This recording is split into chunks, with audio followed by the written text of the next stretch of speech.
Let me know.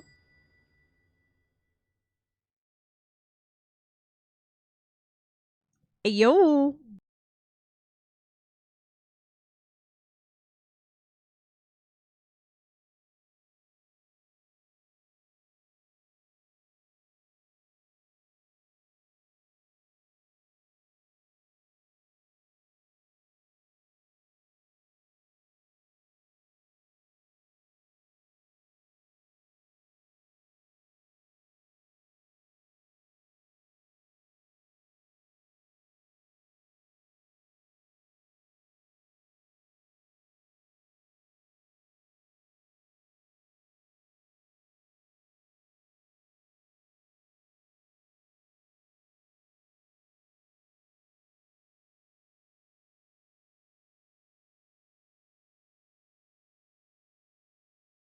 Sir Pippin.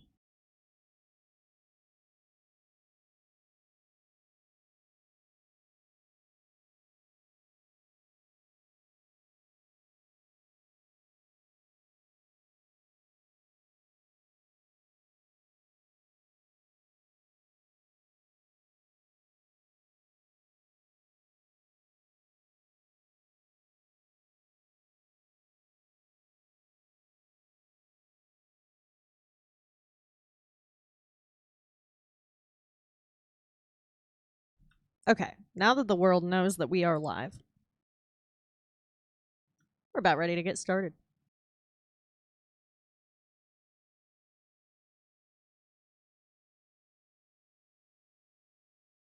Hope everybody's having a nice day. Had a nice weekend, hopefully, too.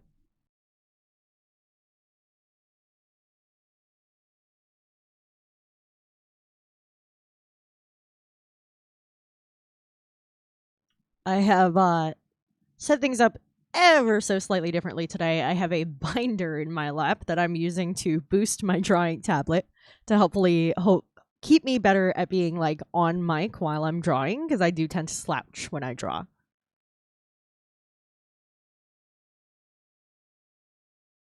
Art time!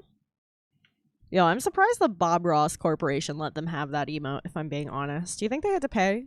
Think they had to pay for that? I bet you they did. Bob Ross Corporation sucks.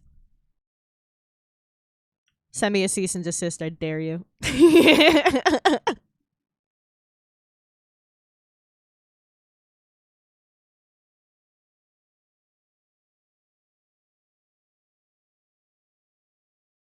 Okay, now I have to like figure out how to sit again. Now that things are slightly different.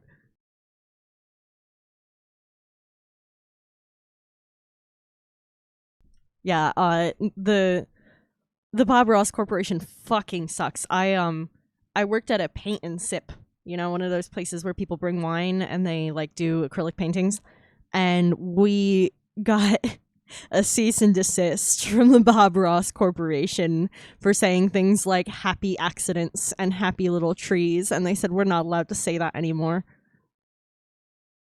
That those are trademarked catchphrases that they own the rights to.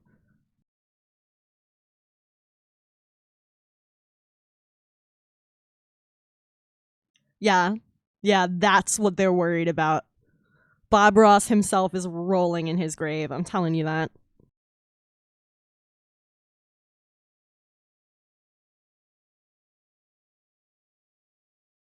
Awful, awful company.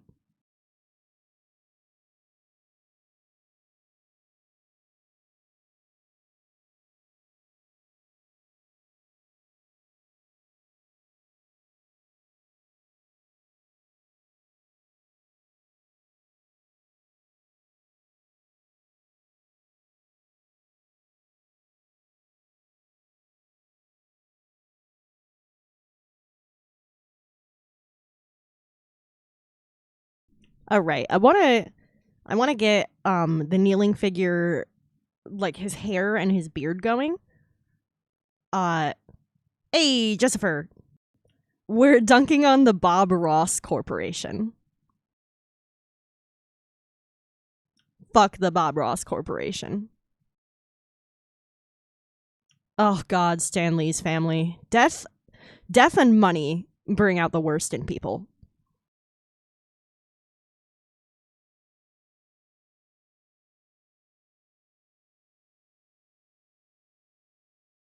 Speaking of Marvel pet peeves, I am very bothered that Rob Liefeld is credited with creating fucking Deadpool. I love Deadpool and I hate Liefeld. Ugh.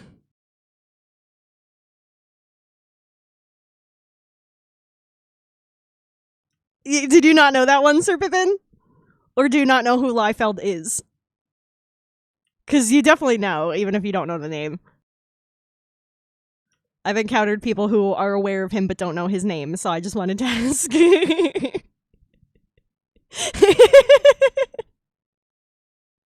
Yeah, the Bob Ross Corporation fucking sucks. Don't support those assholes.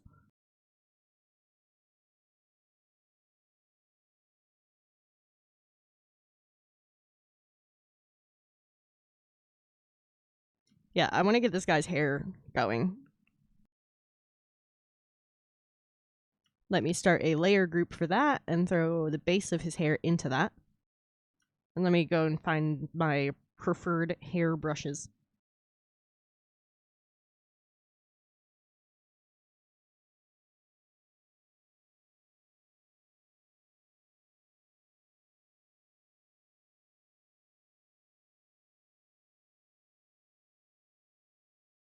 Yeah, Jessifer, in case you didn't catch it before, when I worked at that paint and sip, the Bob Ross Corporation threatened to sue us and sent us a cease and desist for saying things like happy little trees and happy accidents.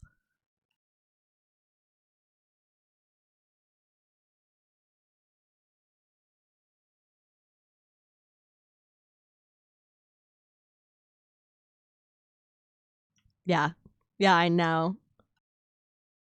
Bob Ross would be so angry. They also tried to I think they succeeded, at least temporarily. They wouldn't let Bob Ross's son use the last name Ross on his own art.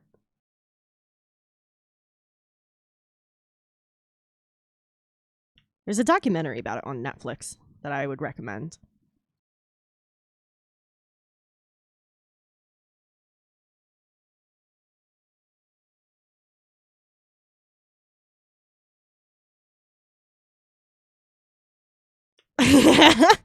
You are absolutely correct, too. I can't. That is completely accurate information. I can't argue that.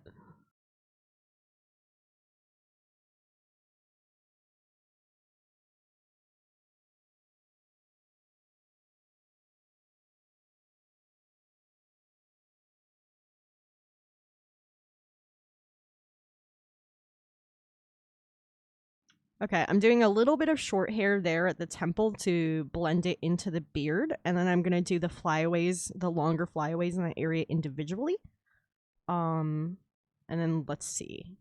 Let's play around with this guy. It's very smooth, sleek hair, really.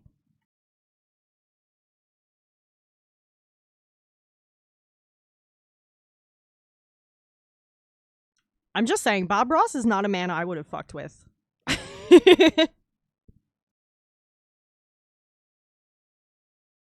I wouldn't want to be on his bad side. He was known for being like a kind and patient and wonderful man, but I would not want to be on his bad side.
He truly, truly was. Like, he had a very soothing voice and everything. Like, that was kind of like OG ASMR. I loved when he brought the squirrels too. That was always like, my favorite. You're so right. Go off. We stand Bob Ross. We hate the Bob Ross Corporation, but we stand Bob Ross, just to be expressly clear.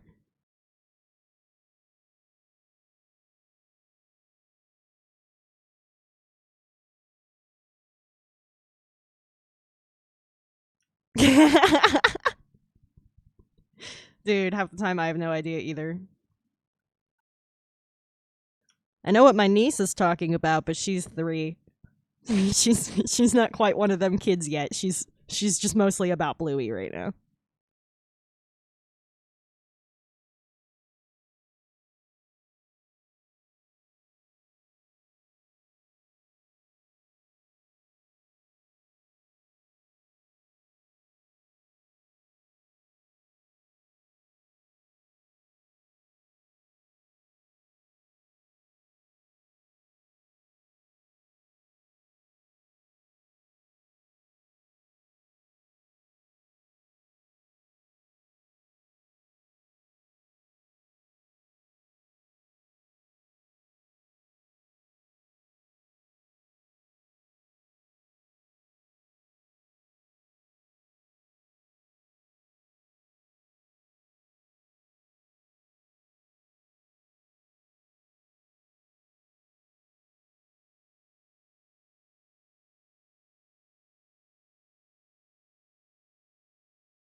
I mean, she's good with that stuff. I don't know if she has a favorite though, because she does have ADHD, um, just like the rest of us. Um, so like, I feel like it's always different.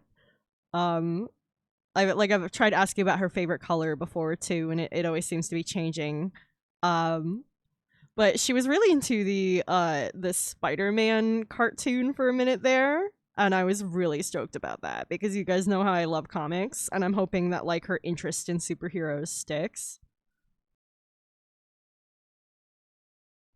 Of course, odds are kind of up in the air at her age whether the interest will stick or not.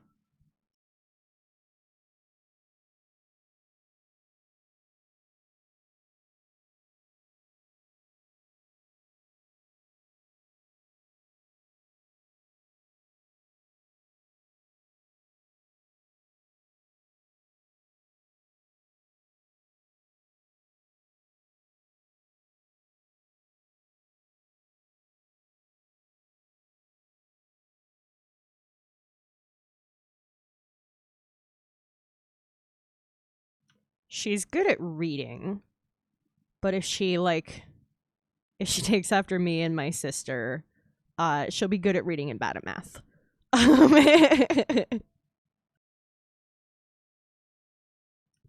Hey, 5 is a good number. Mine is 4.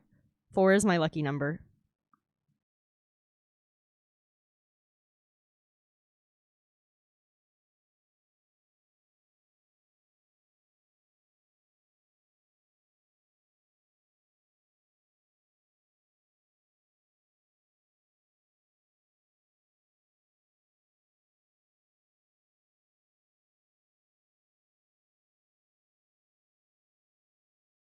That's a good start. I want to have him have like some graying hair and stuff in the mix also. I just want to get the like darker tone established first so that I can like build in the graying. Yo, I get that. It needs to be a 5, an even or a 0,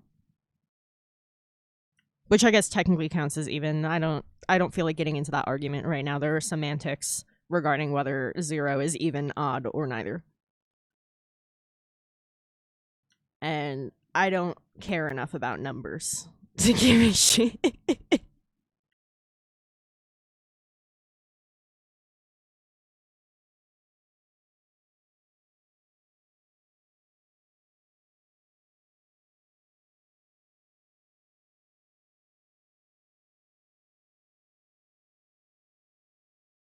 You guys believe I was in like talented and gifted programs for math as a kid? No, I'm like, you couldn't pay me to do basic math. Don't make me read numbers.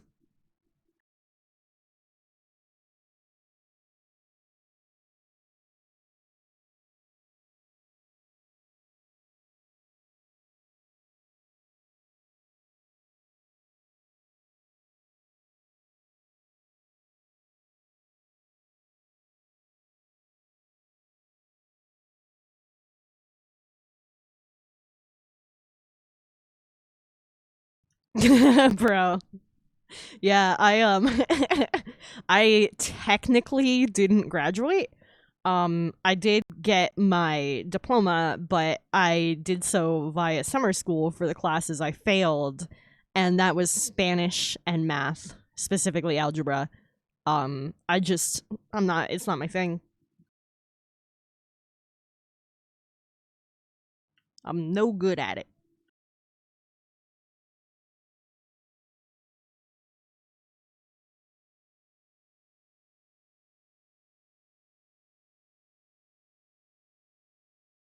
And I was very frustrated by being like required to do it. Because I'm like I do art. That's what I want to do forever. Like I'm not looking at any careers that involve like advanced science and math. And why am I studying physics? I don't understand.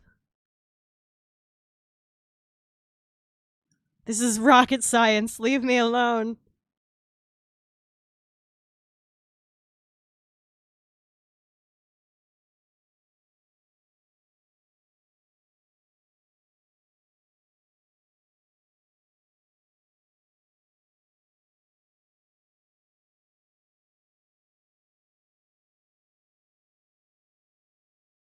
Yeah, honestly.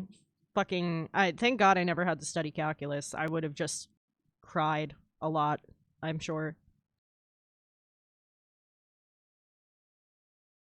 I used to get math and then like mental illness, brain rot. I don't know. It doesn't work for me anymore. Uh I can do what I gotta do. Like I can stick to a budget when I'm shopping. That's all that I care about.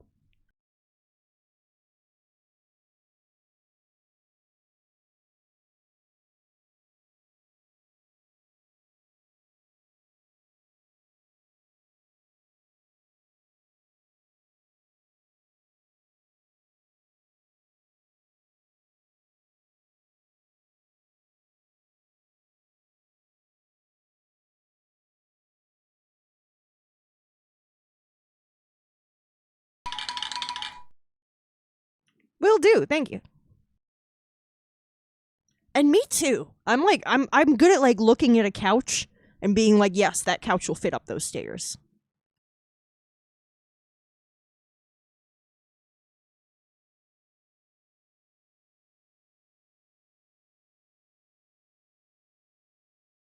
But like a physical application like that has always made a lot more sense to me than like, here's a triangle not drawn to scale with some numbers. Tell me the proportions of the side and how long this one is. Like I just draw it to scale. I could eyeball it and be like, yeah, that's a third. That's what I'm good at. Not fucking doing the numbers.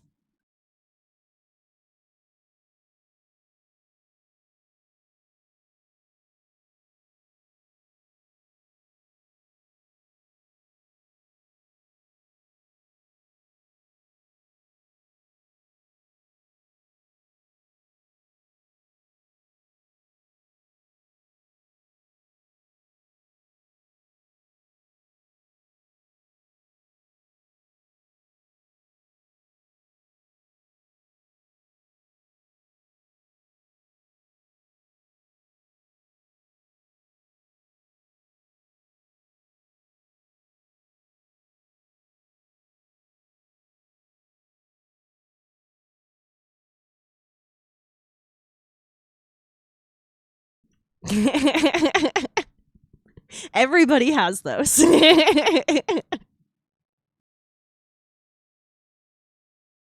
I have unlimited of that. There's an infinity sign next to mine since it's my stream, so I have all the power.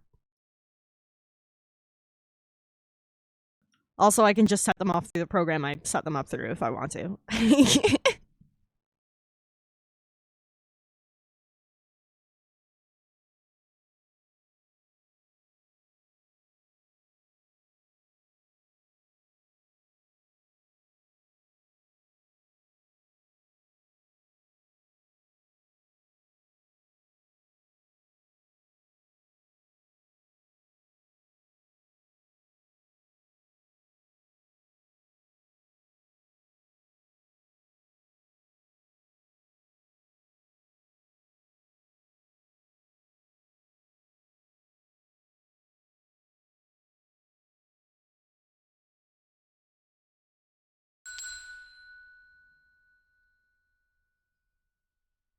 Hey, Unit Bold, how's it going?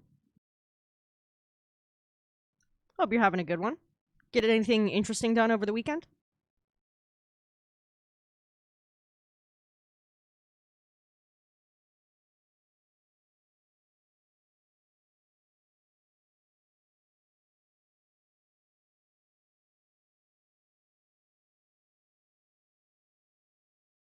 Hey, a good sleep can be a great way to spend the weekend.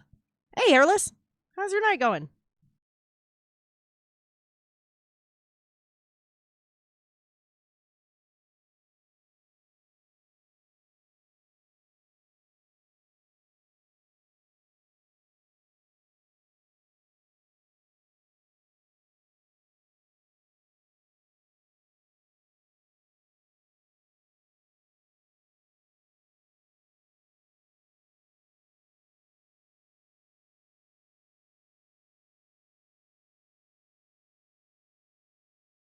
No, I haven't played Dark Souls, actually. Hey, Leo, going out for a walk.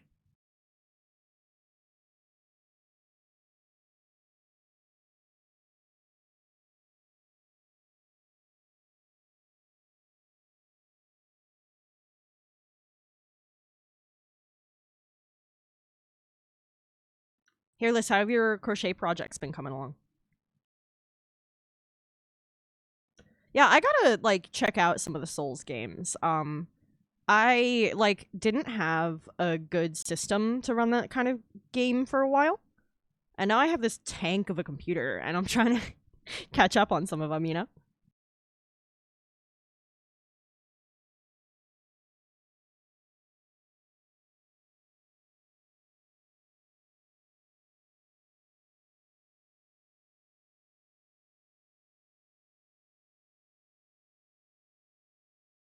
A patriotic bunny. That's adorable.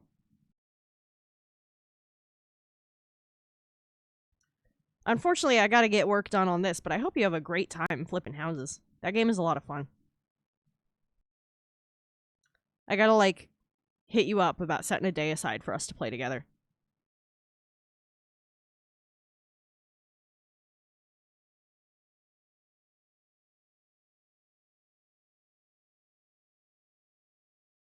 That's always a thing. I feel like I always end up putting too much stuffing in when I do stuff like that. Like this super fat sock monkey I made a while back. And he only has one eye because I couldn't find his second button, so they're in a similar club actually.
Hell yeah, Sir Pippin.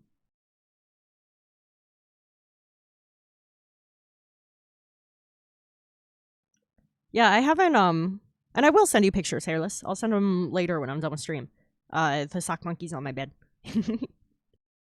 Yeah, I don't think I've ever played Souls like.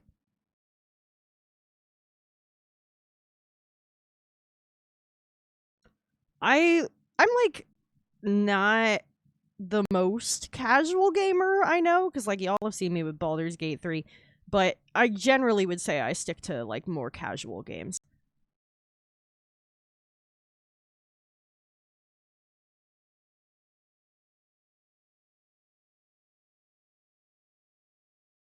Like really, really difficult stuff like that, I'm kind of like, I feel like I might just get mad at that.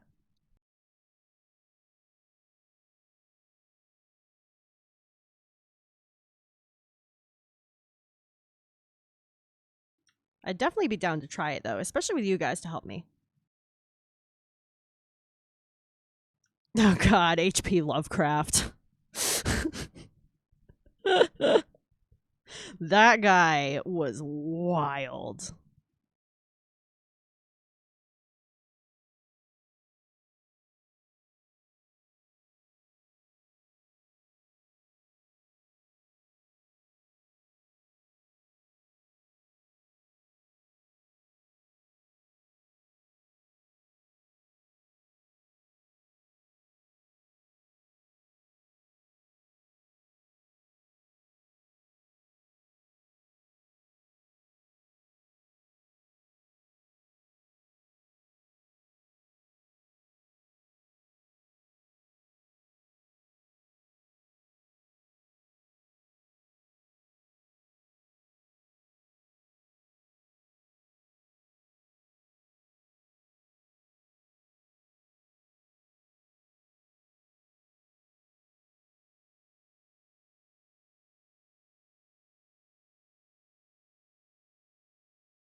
I thought it was crazy when this song blew up because of Stranger Things, because I already knew it from this cover.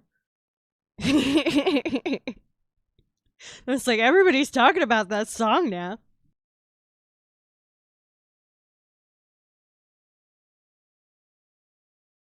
Running up that hill for anyone watching the VOD. This is the Placebo cover.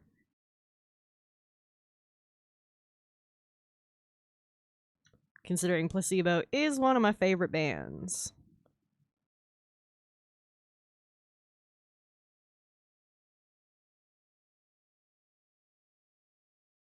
Yeah, there's a lot of alt history games and timelines that follow that concept.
All right, that's a good start. Let's get some low lights in here. I'm gonna, oops,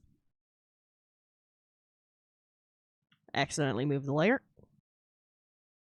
Got some low lights in here.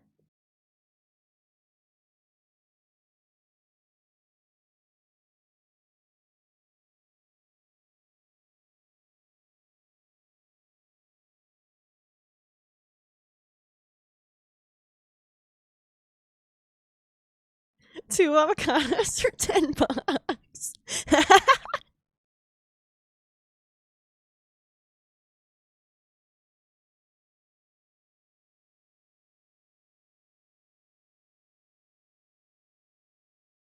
All right, see you guys after the ads.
Hey, Liminal did it!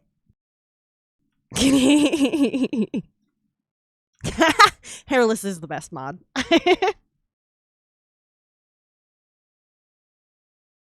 Good work, Hairless. Thank you very much. You're so dedicated.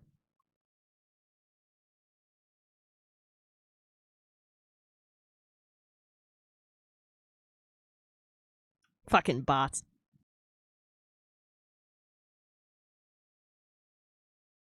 That command begone is going to like easily move up to one of my #1 used commands from these fucking bots.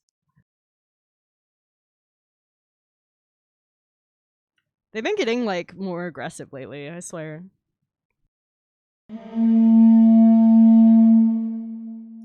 The horn.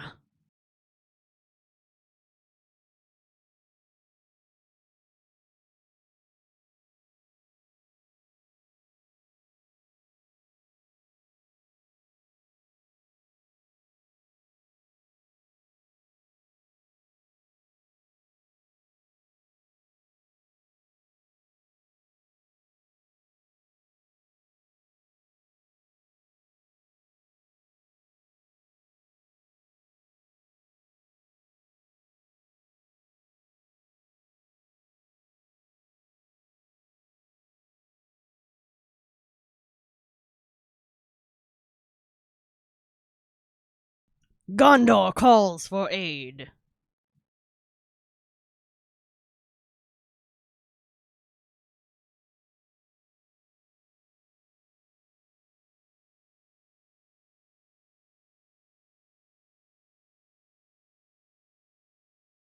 I really like that horn sound effect. It was actually 2 honks, but I wanted it to just be 1 because I don't know, it feels more epic that way. And Liminal was nice enough to edit the second one out for me.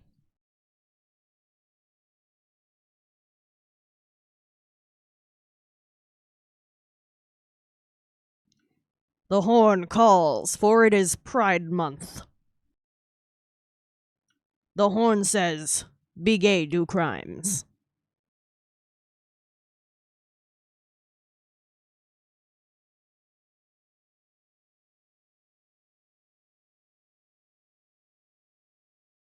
Yeah, I also want to take a moment to say fucking rest in peace, Jonathan Joss.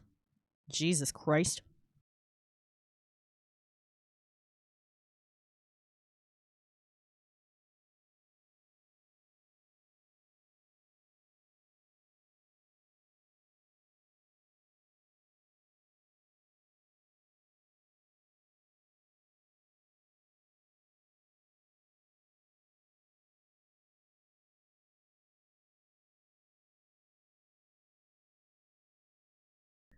Y'all know who Jonathan Joss is? He portrayed Ken Hotate on Parks and Rec, and he was also John Redcorn on King of the Hill. And he was shot on his property. And this happened in Texas.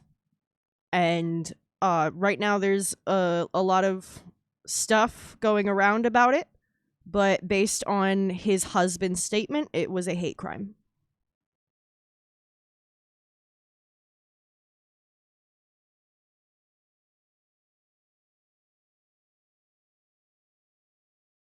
For me personally, he was one of my favorite characters on Parks and Recreation. Ken Hotate was a hilarious character who was fantastically portrayed. And I was very sad to hear of his passing.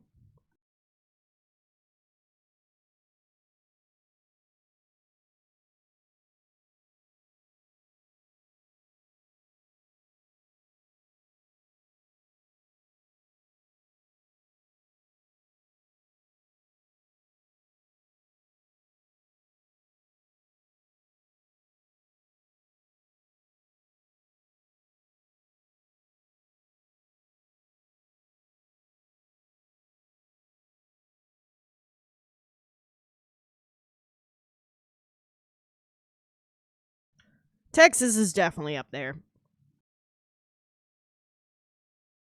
And it's unfortunate because, you know, I think that the people of Texas deserve better. You know, they're like people like Ken Hotate. They deserve better.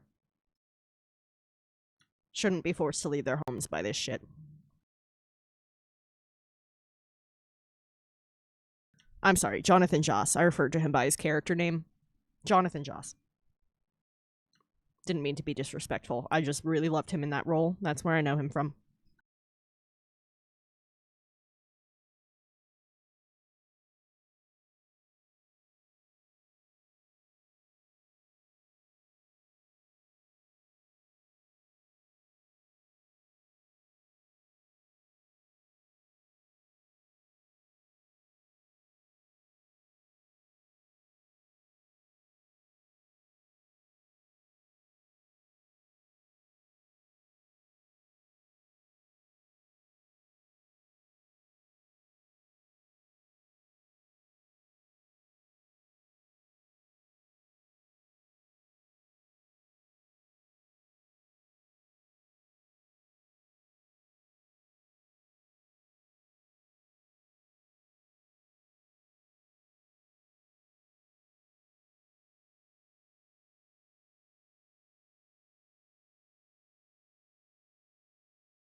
Oh my god, picturing you playing that is hilarious. I bet that was such a jam.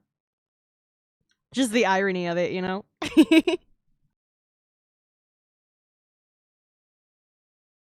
Dude, I want some audio clips from you sometime.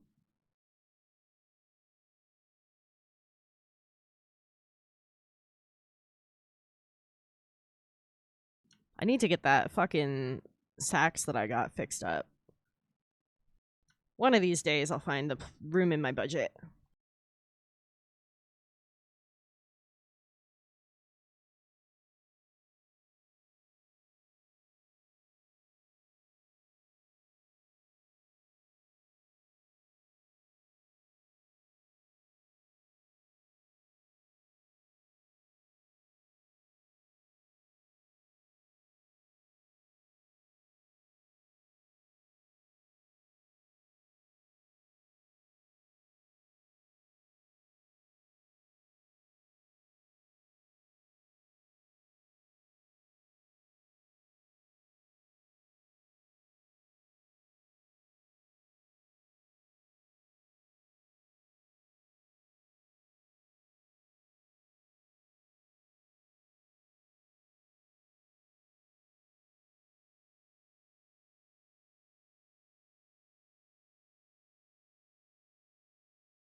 All right, there's some flyaways in the darkest tone at 50% opacity.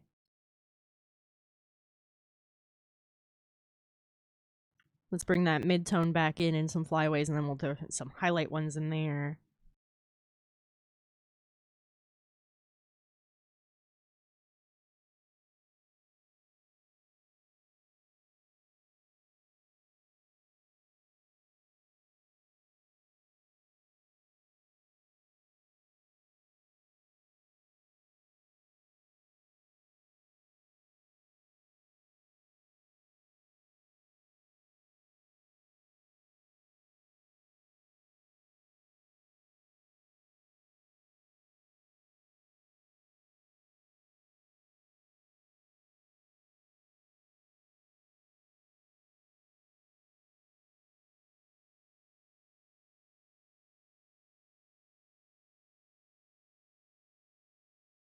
All right, those kind of blend in. You can't see them well, but I think they like add to the more natural look of it. Hair be like that. Let's throw in some highlights. Yo, you're seeing Sublime this summer? That's fucking dope.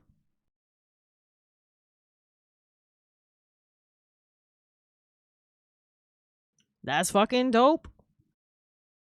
I'm gonna be seeing Volbeat myself sometime this summer. I don't remember exactly when. I have to add it to my calendar. August, says Liminal. Usually I'm the one who remembers dates, so this is weird.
All right, that's a good start for that.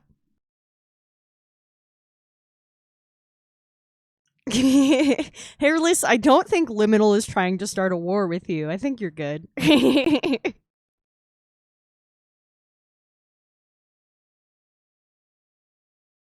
I don't know. They do like swords.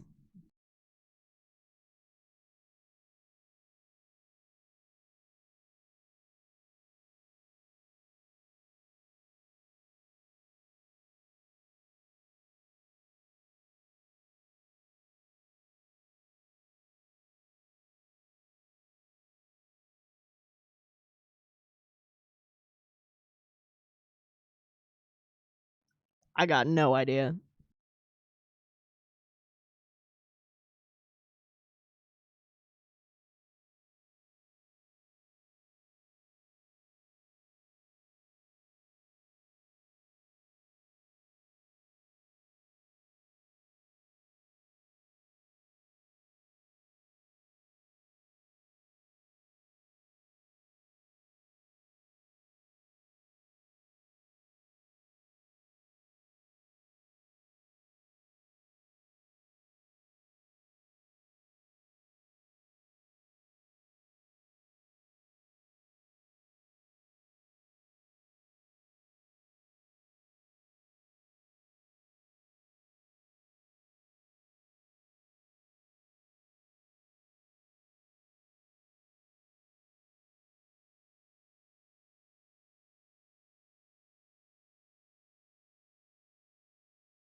Gotcha.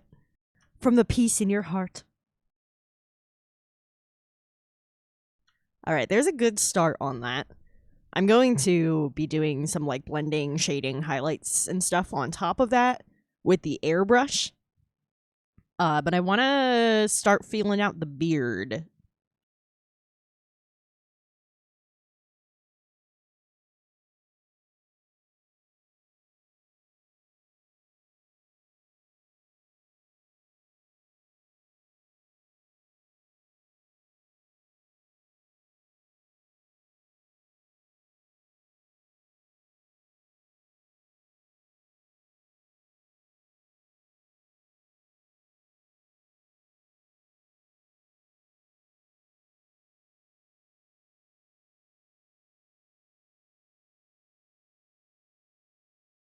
So I'm going to start by brushing in some of the brown underneath in areas that are definitely going to be covered by the facial hair.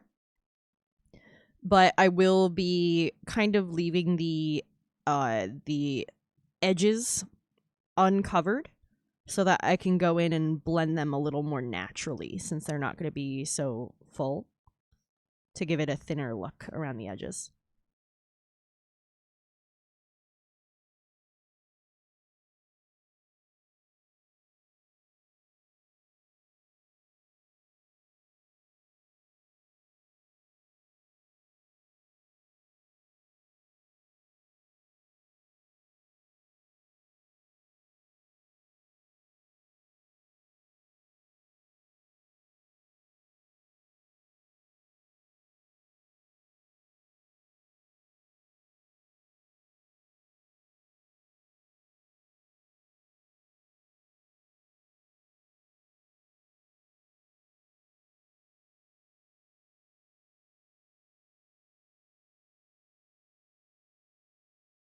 You got your dog Crocs? They make Crocs for dogs? Do they have little gibbets for the dog Crocs? Are they like little dog bones? I have a lot of questions now. Do they like? Can you get a little milk bone gibbet? I think that's what those are called. I have no idea. I don't. I don't wear Crocs. They look comfy. Joey wears Crocs.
Yeah, they. I think it's funny that they're the shoe that they used in Idiocracy.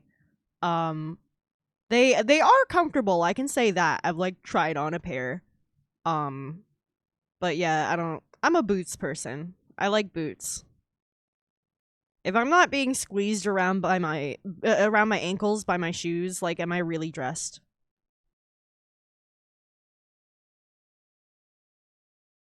I also have long legs, and it's like difficult to find pants that fit my legs correctly. And so when you have a little boot, you can hide the gap at the hem.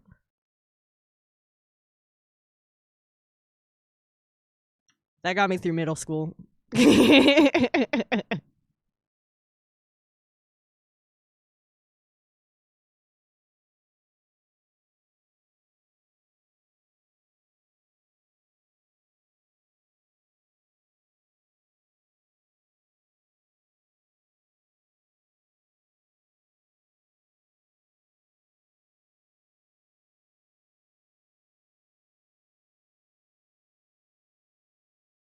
I did. I was waiting at the pharmacy for once, and I was waiting for a while because it was like, I don't know, they were really busy and my shit wasn't ready, so I like just like sat down and waited for a while, and I was like half delirious because I had a really bad ear infection. Like that's why I went to the pharmacy. I was picking up meds for an ear infection, which if you haven't had one, they are horrible. They're horrible. And and the chicken line behind me at the pharmacy, like I was waiting in line and then I found out they didn't have it, so I went and sat down. But the chicken line behind me had a gibbet on her Crocs that said "Go Piss Girl," and I fucking lost it.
I don't understand how people listen to this song without the full intro.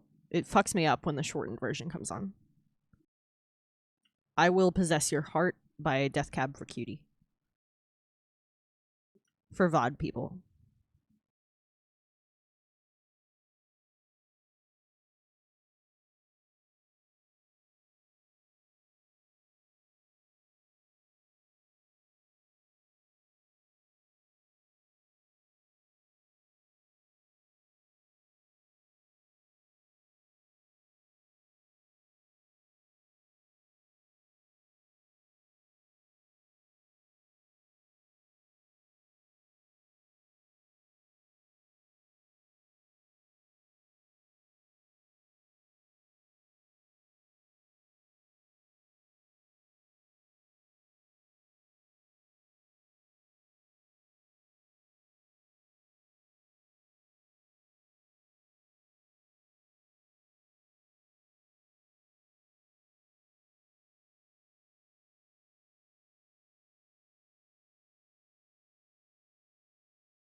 Start with something like that as base.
I need a brush with more texture for the beard.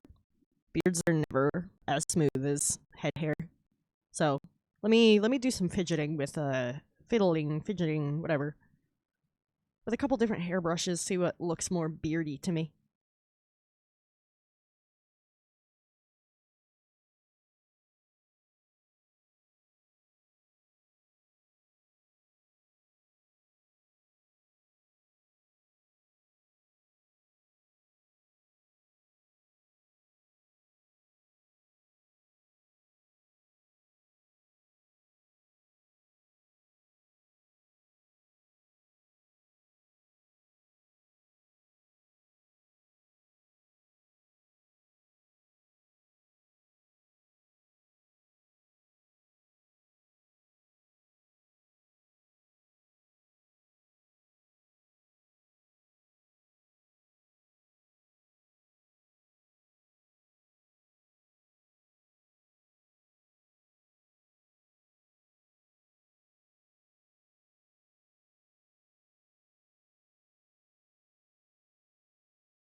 That works very nicely. Let's favorite this one before we lose it.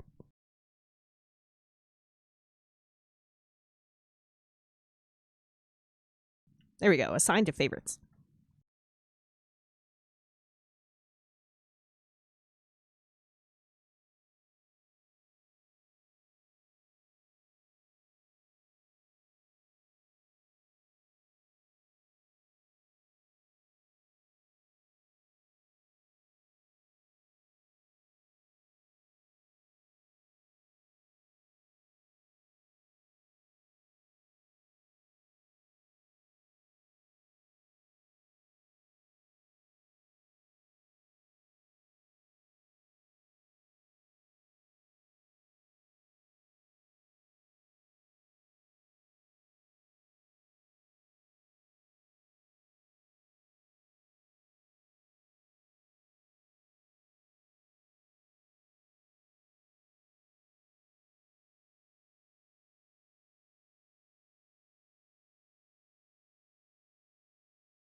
Alright, folks, it looks a little silly now, but I promise you we are getting there. Trust the process.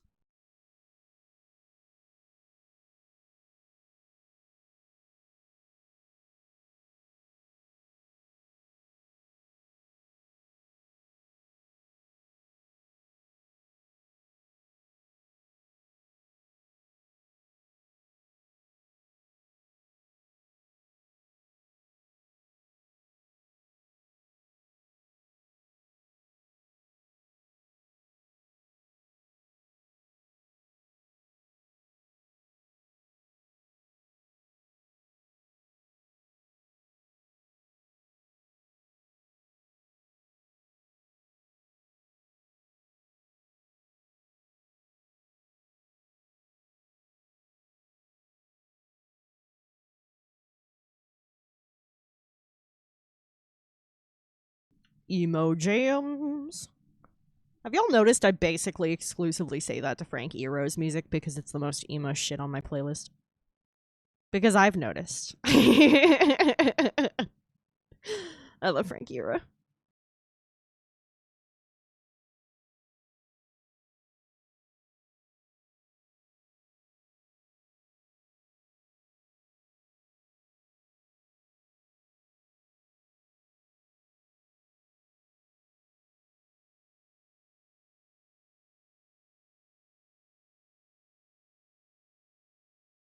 Frank Iero is so good and so concerning.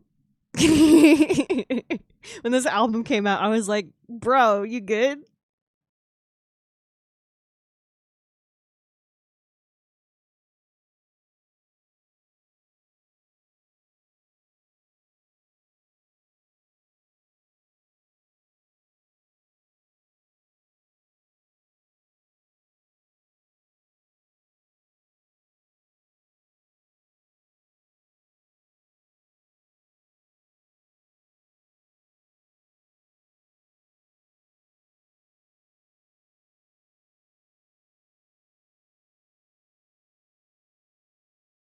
Like, Sir Pippin, I don't know if you've paid attention to the lyrics in this music. Ooh, hell yeah. Yeah, I mean, if you can't send it to me through Discord, yeah, Discord, they've been cutting back on regular Discord users in order to try and get more people to go Nitro. It's very frustrating. So if you've noticed, like, it's like, oh, can't send this when you could send files the same size before, you're right. You're right, and you should complain. What I do is I upload things to, like, Google Drive, and then I send that.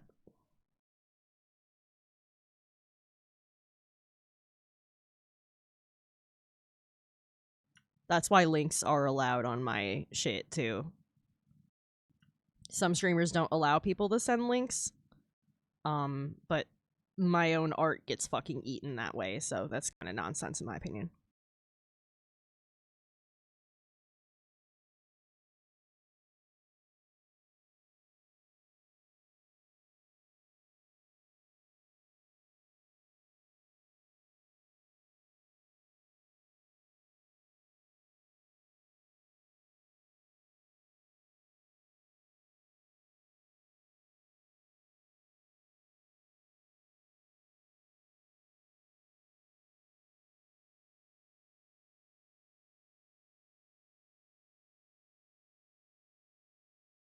Yeah, fuck Discord. I ain't getting Nitro.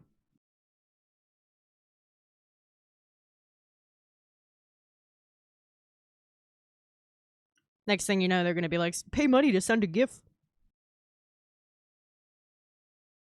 And then we're all gonna move to, like, Slack or something. Which is exactly the same thing as Discord, just less popular. God, I don't know how people have beards. My nose would itch all the time. All the time. It wouldn't even be funny. I'm an itchy kind of bitch. I can't do a lot of hair. Oh, hairless, you had Nitro? I know some folks have, like, been gifted, like, the demos and stuff too. It actually has been telling me right now, like, oh, you have a demo, you can get a free trial. I'm like, I don't fucking feel like it.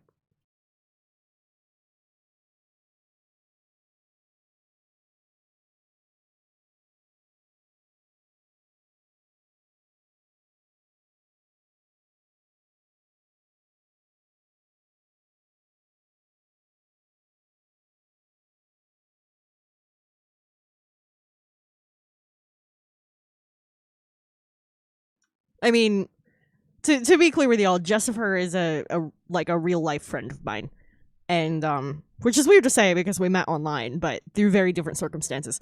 Uh, but like you know what I look like. I fucking I'm like, as soon as that stuff starts to hit the back of my neck, I'm like, nope, shave it off.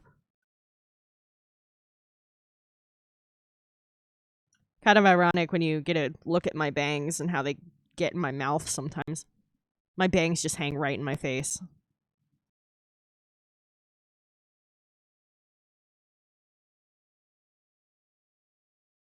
Yeah, that makes sense. If you use it enough to justify it, it makes sense. I just know that I'm happy with my little upload it to a cloud and then link it workaround. Honestly, it helps prevent people from like stealing my art and shit too, which has never actually happened to me. But I don't know. I know that's a real problem on Twitch and Instagram, so I watermark my shit anyway. Which might be why it hasn't been stolen from me. I know enough about photo editing to make sure that the watermark is efficient. You do have very long hair. Especially with your hair texture, like if you straightened it, it would be really long.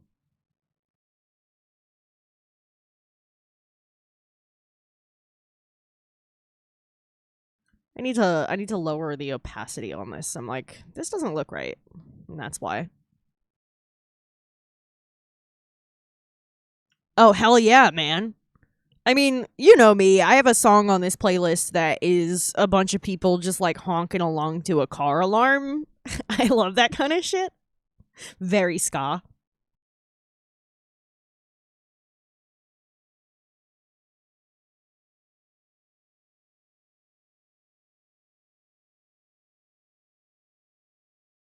If you haven't listened to the saxophone player I sent you yet, you really gotta, man. That guy has reinvented the saxophone, and I don't say that lightly. Um, oh, I'm blanking on his full name right now. I could look it up. The guy from Too Many Zoos, ZOOZ, which is the band I have with the car alarm song.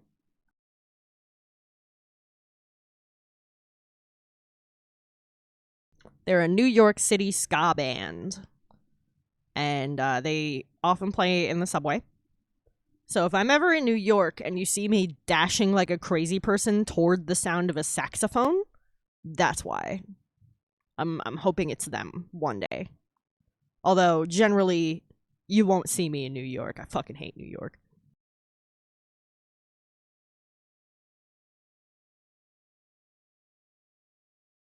But every now and then the in-laws are like, "Oh, there's this thing in New York. We should go."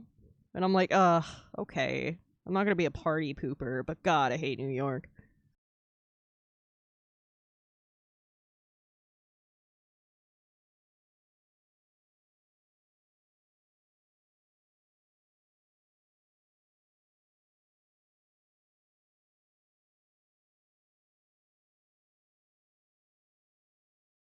I blame like most of my problems in life on New York in the 50s and Donald Trump. And if you know anything about the history of the tri state area, I'm not incorrect for doing that.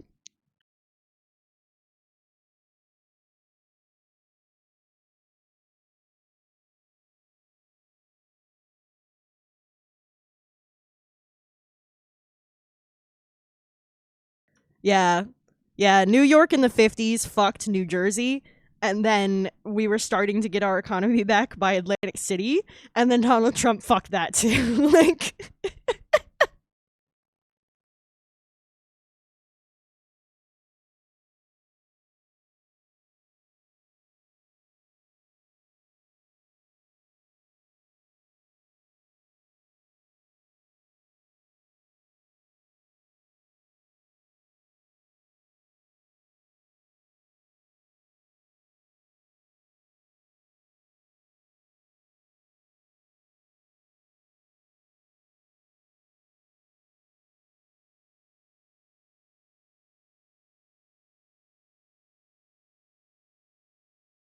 New York really took oh, I'll check that out after stream, hell yeah. Yeah, Sir Pippin, spam that quote as much as you damn well please. New York took the most densely populated state in America and said, hey, how do you all of you feel about having a stupid commute to work for us instead? And for some reason, New Jersey was like, yeah, sounds cool. And now we have no business here and no one can find a goddamn job.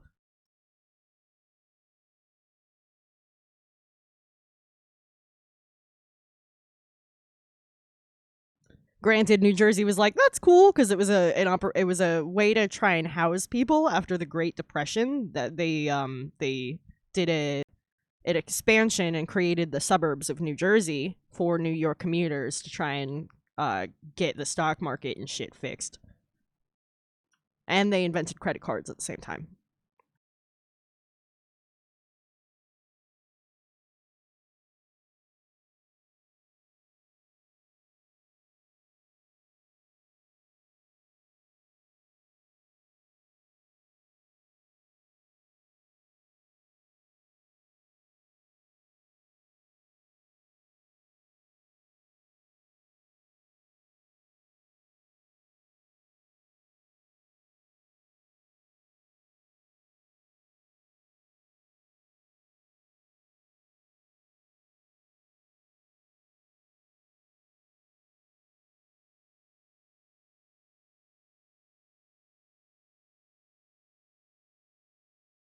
I just remember being in like history class in high school one day, and they're like, and then there was the expansion of New Jersey as a result of New York after the Great Depression.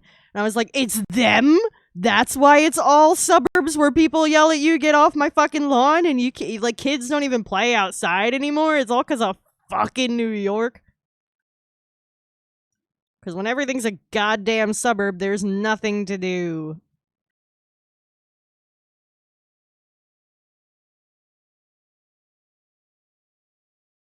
And if you know anything about studies of human behavior and what people get like when they're bored, things aren't good when there's nothing to do.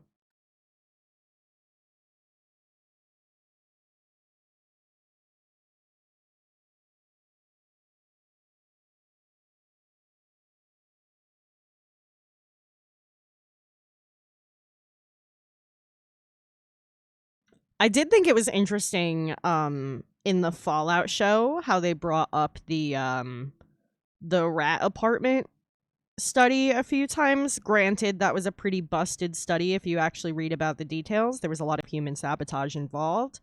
But I'm very curious where exactly they're going with that. The Fallout show is very good if anybody hasn't checked it out yet. I got such nostalgia watching it because I played those games when I was young and I haven't played them in a long time.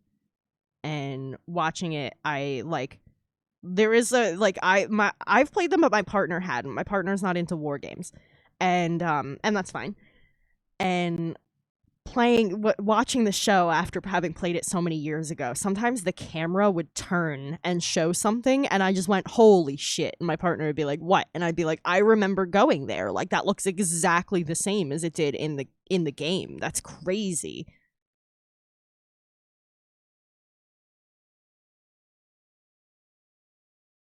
Yeah. The more you learn about New York, the more you realize how much it's fucking everything up.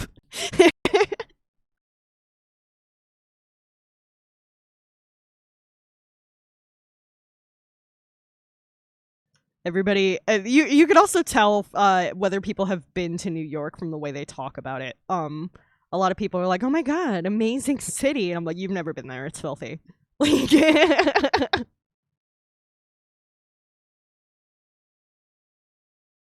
okay. Now that I have established like a nice scraggly base, I'm gonna go in with some of the smoother hair on top and try to like blend the two textures a little bit.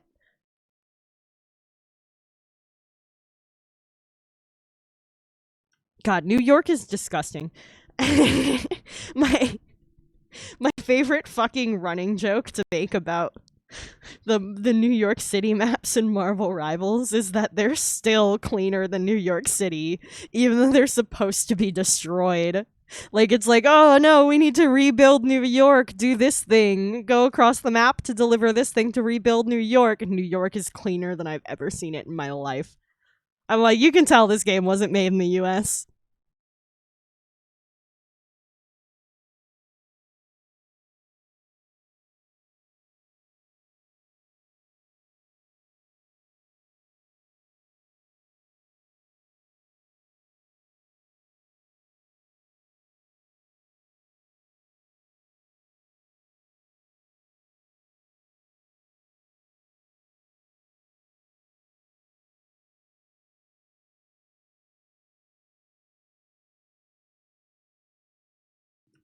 Yo, and then fucking Lin Manuel Miranda goes and makes a musical about him, and all of a sudden everybody loves that asshole. Fuck the musical Hamilton.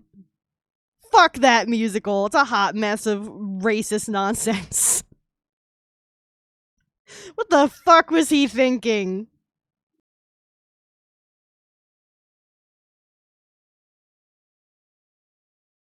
And y'all know I'm a musical kind of bitch.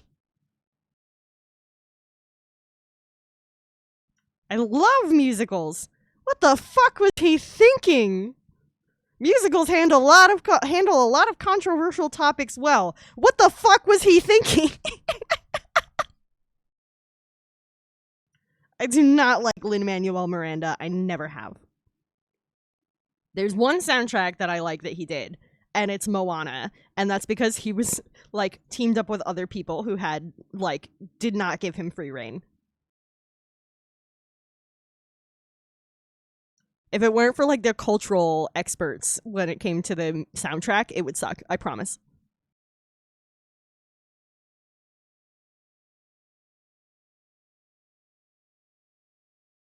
They make fun of him in Inside Job, and it makes me like it gives me like cathartic joy because I feel like I'm the only person who doesn't like him sometimes. People speak very highly of him, especially in like musical fandom stuff.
I have very mixed opinions on that.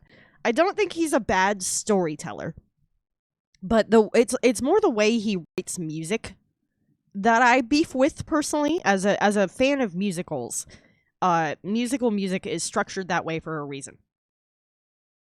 And he has like people are like, "Oh my god, he revolutionized musicals." No, what he did was he took pop formulas and applied them to stuff that should have never been using pop formulas.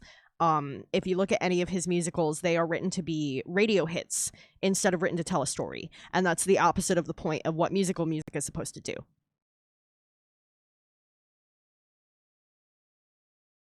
Yeah. Yeah.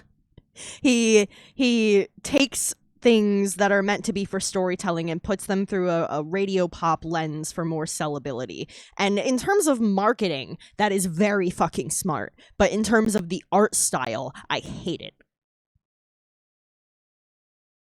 That is not the artistry I want.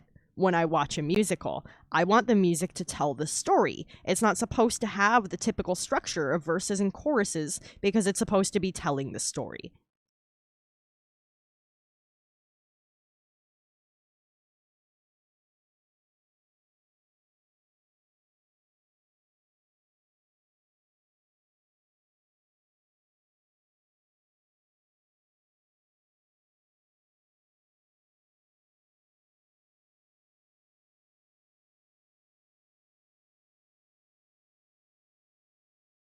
Yeah, fucking drives me nuts. And you can see that in like every musical ever that he's touched.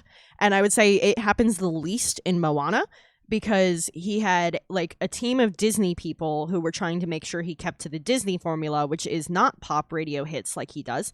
And additionally, he had like cultural references, people who work in Hawaiian music in a traditional sense, natives from the culture, and with them limiting him, he did much better. If I'm being honest. Because they were like, no, it fits our culture more to do stuff this way. And it was not radio pop shit. So, actual goddamn musical style stuff. Is it so crazy that I expect my musical to be a musical and not a series of pop songs? It's not an album.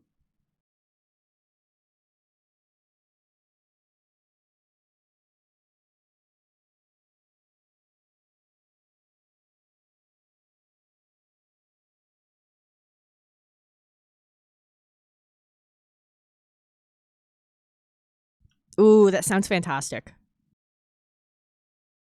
God, I love musicals. I'm a musical gay and I'm proud.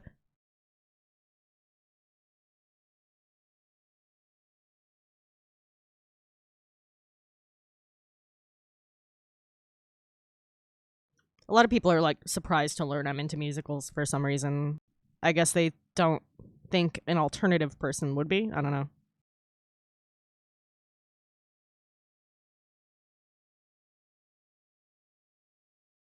Meanwhile, I have like all my playbills from all the ones I've been to.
I can get a little bit weird and loopy with these bits, and that's fun.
Hey, Grottos, how's your night going, man? Do anything fun over the weekend?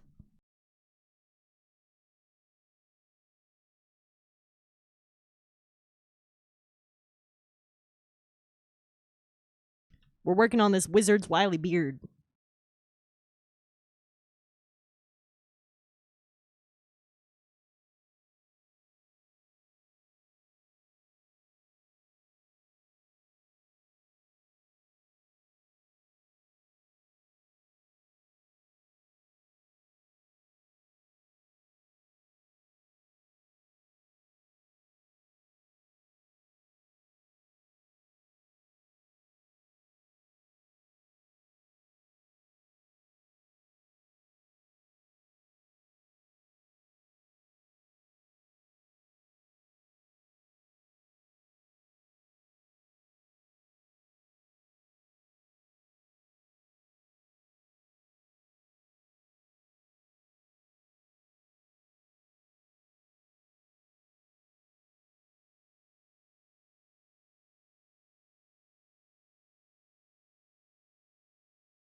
Oh, dude, that's so cool.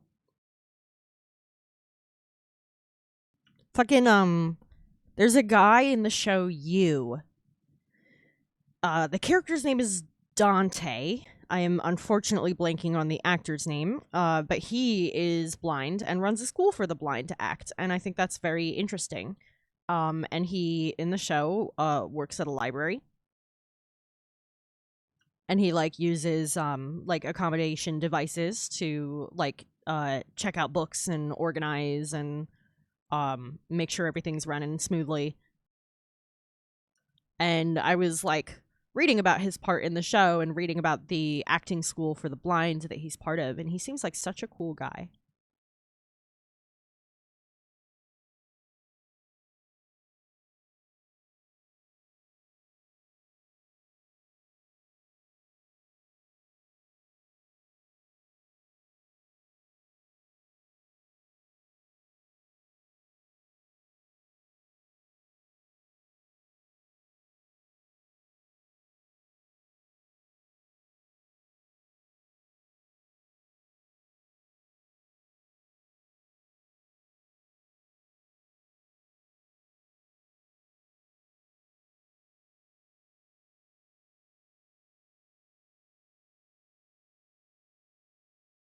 Also, never apologize for a long message. The chat is most of the reason I'm here.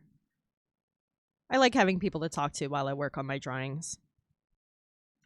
It can be a lot of my hobbies are sedentary and solo, and that can be a little lonely sometimes.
Hey, no worries.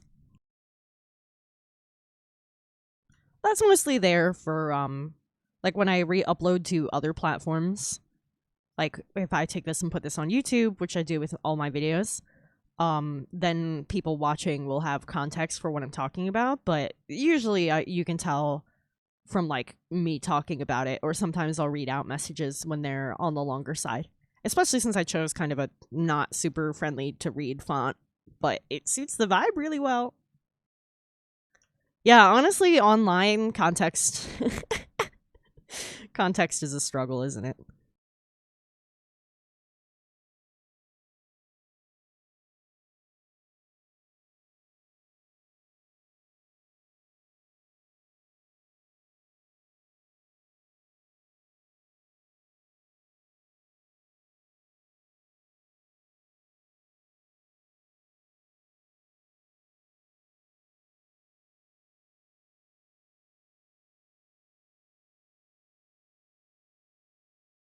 Ooh, this is a bop.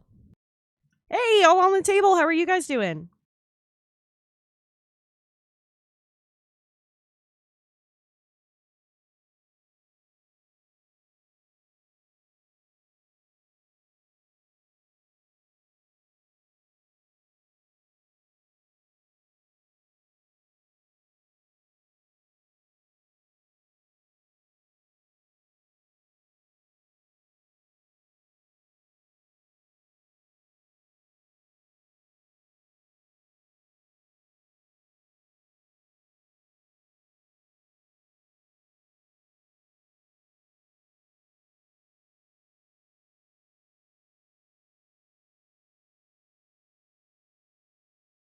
Yeah, that's why I'm a big fan of emotes. I feel like my sarcasm can be misconstrued. I'm very wry, and unfortunately, I've had people misunderstand me as trying to be insulting. And I'm like, no, please, no, that was a joke.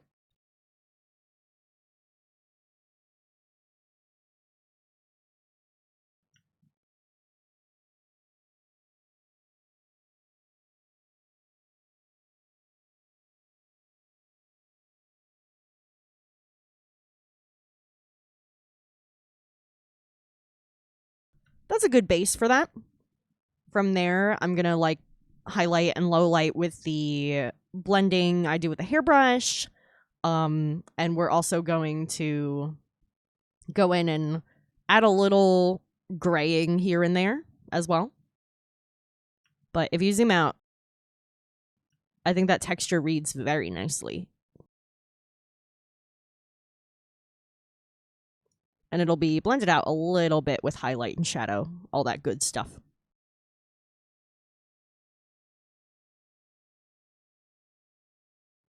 I want to do a little back and forth on his skin again, too. Drawing older skin digitally is more difficult than doing it traditionally, in my opinion.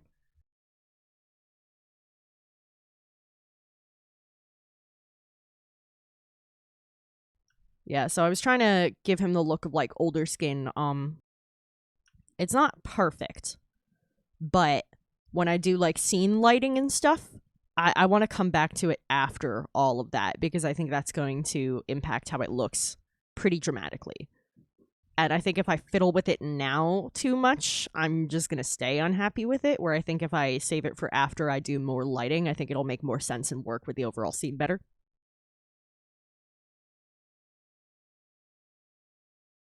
I mean, the eyes on this guy's so creepy. I love it. They're going to have a bit of a glow to them later, but for now, they're very creepy.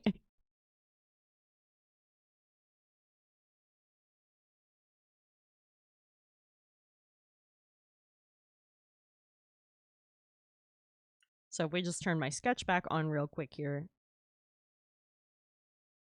We got the wizard an epic beard, as they require.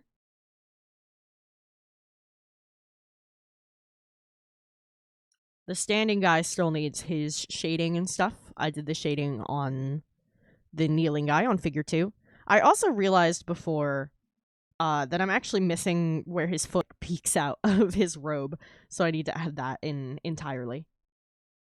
Which is 25 pixel line art? No, 15 pixel line art. I have that written down. The 25 was the scratchy brush for the embroidery.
There you go, buddy. Now you have a shoe.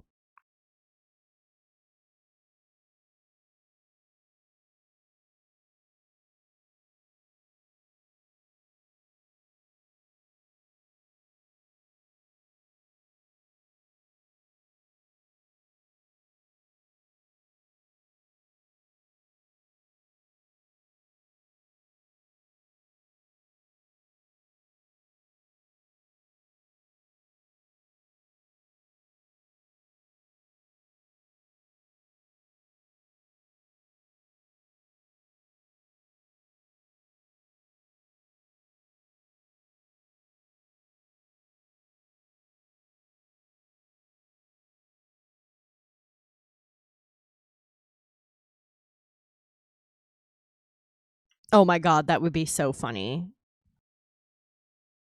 Give him fucking Crocs.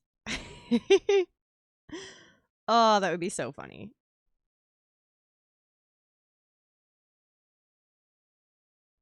I mean, if that is what you want, I will do that. This is your commission. But like you said, it does not at all fit thematically. And this is kind of a big one. I don't want you to do something silly and regret it later. But if that's what you want, think on it. Let me know. Because I am willing to give him Crocs. Wouldn't that be crazy if I was just like, no? Like on my website, it's even like, hey, inquire for fetish content. And I'm just like, no Crocs. Like, add it to my website as a new rule. No Crocs. Like, right next to nothing non-consensual and no furry art. Those are my rules. I don't do furry art. It's not my style. And while I will do sexual stuff, I won't do anything that implies it isn't consensual. So it would be absolutely bananas if I threw in there like no Crocs.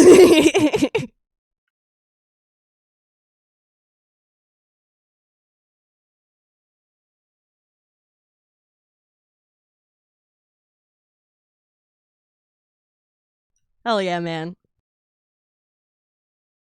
I'm very much looking forward to some of the homebrew classes we were discussing. I gotta go back and reread those. I have been so swamped lately, dude.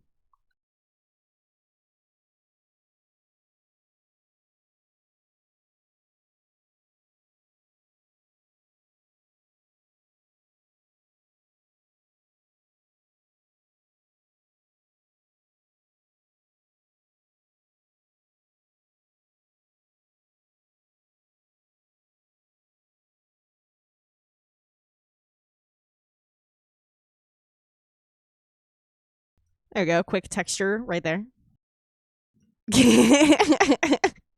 Yeah, I figure there's enough furry artists out there. I'm not trying to be another one. It's not my style. And additionally, when you start doing furry art, you cannot go back because if you show me a picture of a human being like that somebody drew, I can tell you if that person draws furry art or not based on how they do the anatomy. It taints the rest of your work. You can tell from like the hands and feet, the hairline, things like that. If somebody draws a person when they usually do furry art, you can tell. It's kind of funny how that works.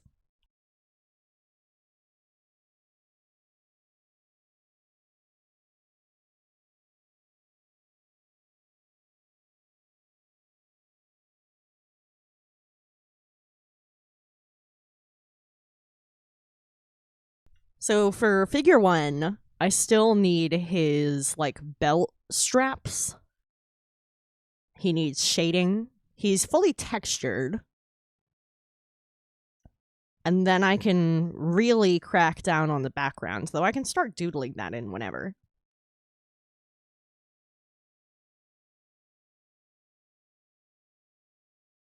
Let's kind of figure some shapes for it.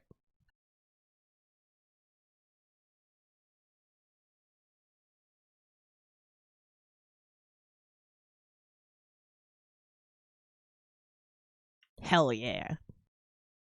Yeah, you got them all entered into like their homebrew system on your account.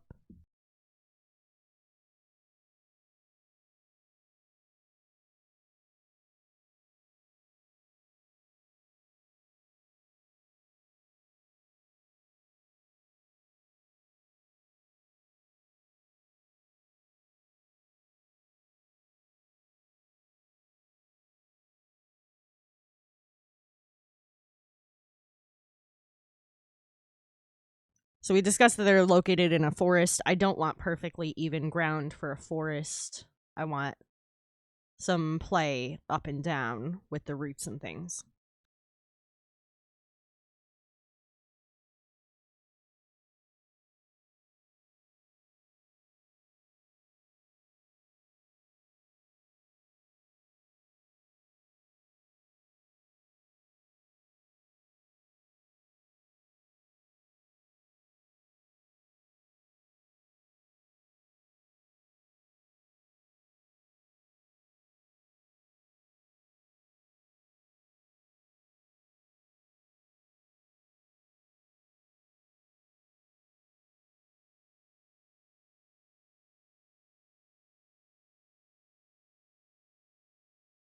Sweet, thank you. I think I want to go with like mostly thinner trees.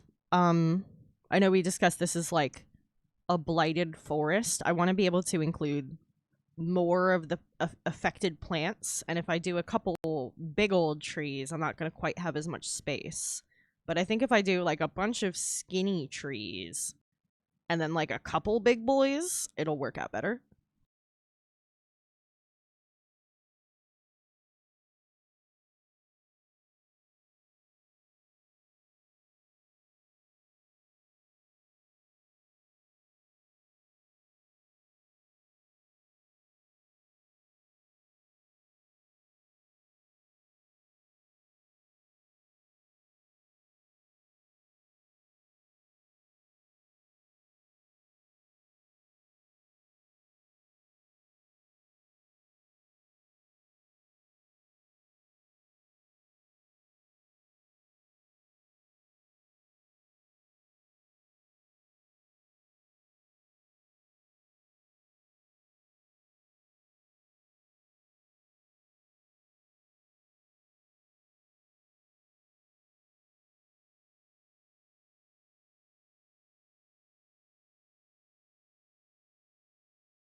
Of course, you have to have a good undergrowth, because if you're drawing a forest and there's no solid bed of undergrowth beneath the trees, and by that I mean like ferns, wild grasses, not lawn grasses, um, bushes, shrubs, that sort of thing, it will look like a logging forest, because when companies are done logging and they plant again, they plant a bunch of semi-mature trees, and then they just let them grow quickly enough that they overtake the sunlight before the undergrowth can grow in, and it ruins the ecosystem. And you can tell when you're walking around, if you're walking through a forest and there's no, all the trees are about the same age, about the same size, and there's no undergrowth, that's because loggers worked there in the past.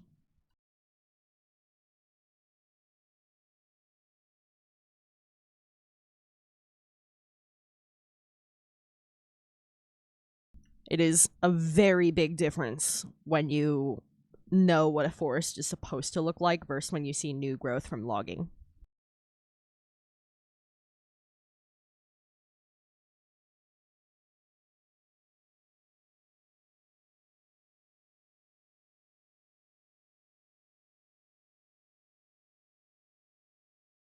So I'm just kind of getting the idea in of like they're surrounded by small trees, there's bushes and things on the ground, there's some hills going on. Just trying to get like the idea of that down without too much particular detail yet.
Completely unrelated question. Has anybody had an urge to rewatch Age of Ultron since they added him to Marvel Rivals? Because man, I am itching for it. I might put that on tonight before bed. Honestly, in a lot of ways, it's one of my preferred. It's one of my preferred Avengers movies, but in a lot of ways, I also don't like it at all. So, like, it has some of the strongest and weakest moments of MCU in the same movie.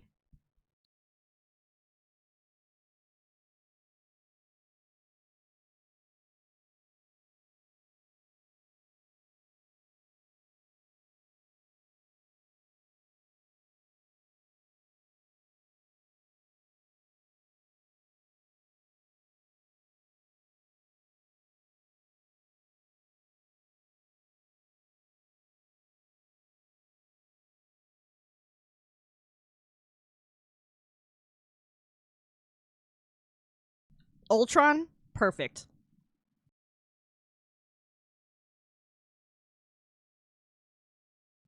Fucking Hawkeye being useless. hilarious. It's one of the funniest Hawkeye moments. And they made him fucking useless. But they butchered the Hulk, as they do in every movie. And again, I do not blame Mark Ruffalo. I think Mark Ruffalo is perfect. I think he was handed a shit script. And I like to specify that because if anyone's not aware, Mark Ruffalo has publicly spoken about being insecure about that performance. He thinks he was a bad Hulk. And I disagree. I think he did nothing wrong. I think he was a fantastic Hulk. And I think the movies had problems for other reasons.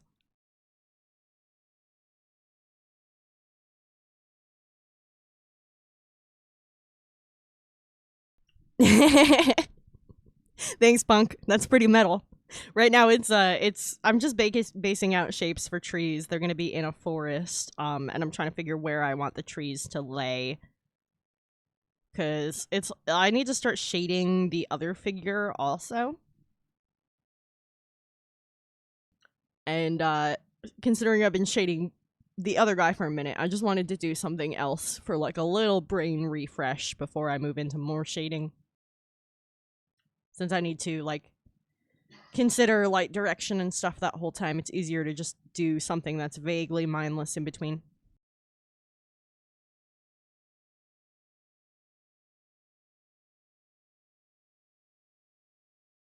But I'm gonna say it again because it bears repeating. What the fuck was that between Black Widow and the Hulk?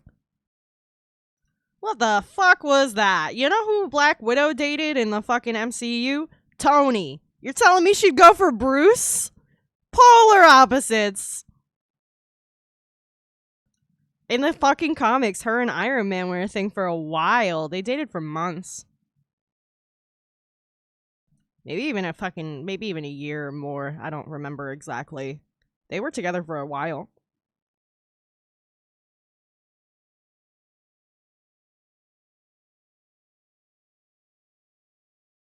Okay, so those filled in places are the trunks in the trees, and the gaps are where the light's gonna be coming through and shit. Cock arc. No, the whole reason they had to force that romance was because they ruined the relationship between Tony and Bruce, and they didn't treat the Hulkbuster seriously enough. If they had the actual romance, it's Pride Month, it was romance, they're gay, between Tony and Bruce, then they wouldn't have needed the weird forced romance between Bruce and Natasha. Because if they allowed the Hulkbuster to be the betrayal to Bruce that it was in the comics, he wouldn't have needed any further reason to leave Earth.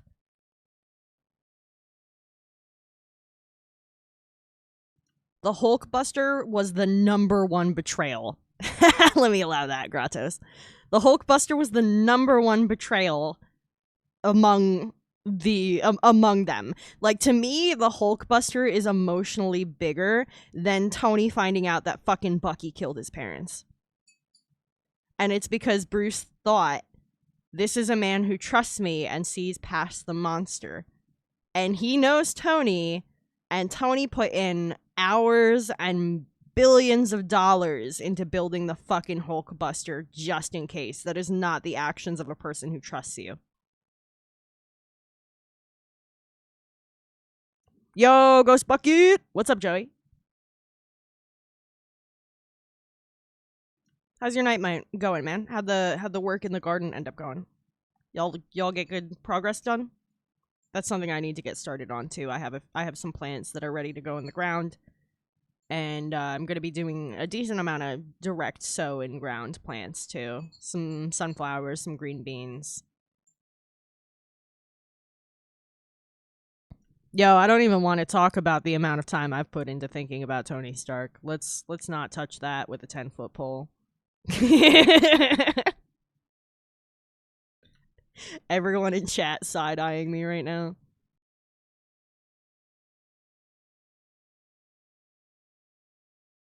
Trees.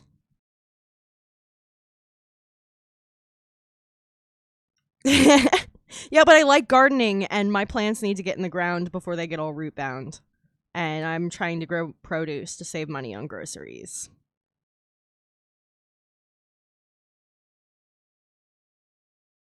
That's my main motivation for gardening is fuck overpriced groceries.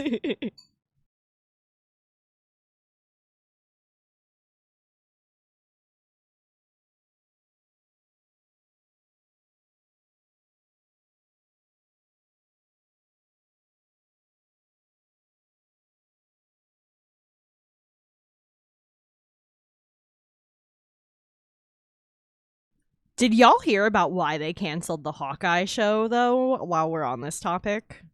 Oof. Bad look on Disney's behalf. And this is Disney I'm talking about. For me to say it's a bad look on their behalf, it's bad.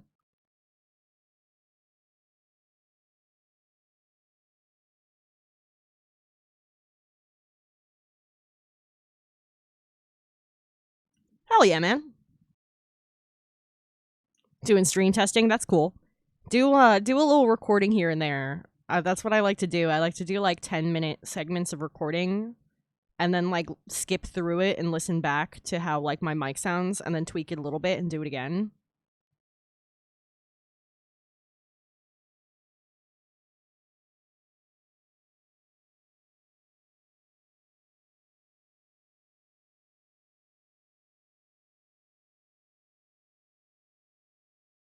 Okay, so that is the vaguest notion of trees.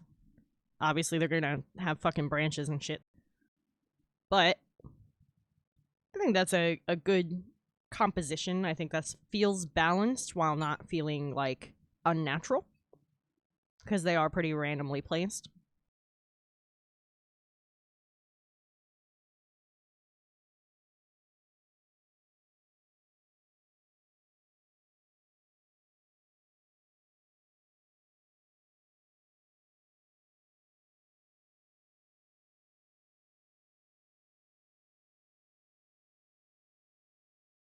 Punk, you get up to anything interesting today since you were streaming before? I know I was hanging out with you earlier.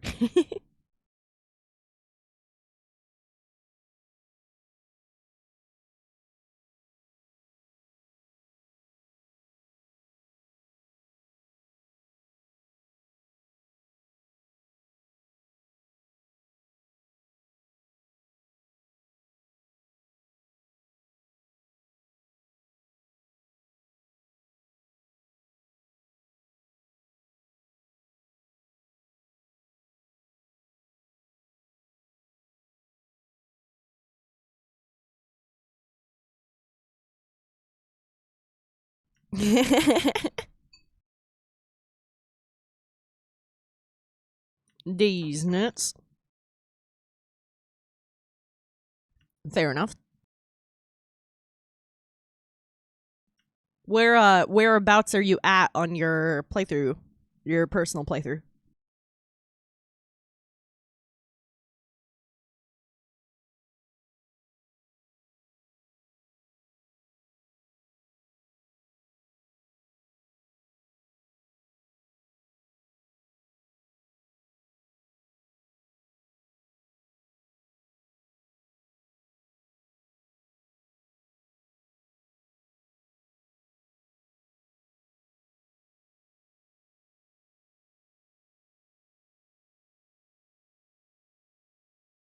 Hey, rest can be good. Sounds like you and Wes both need it.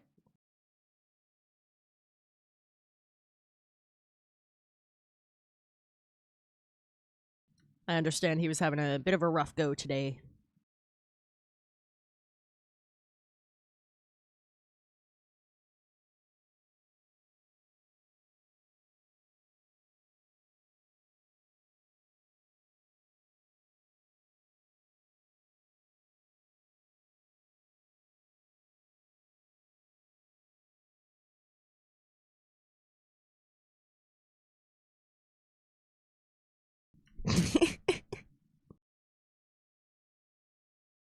Ooh, hell yeah.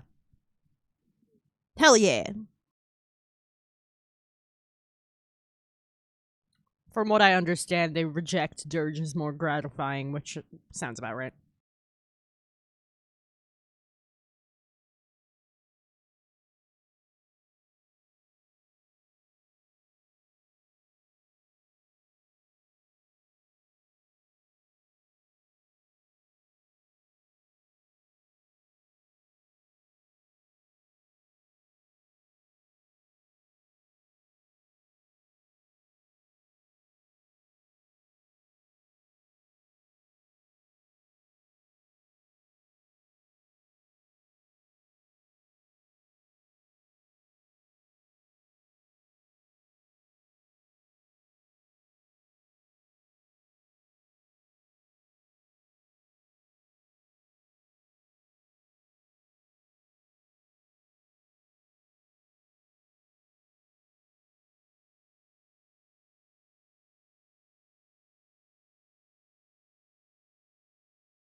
Man, that's just the life.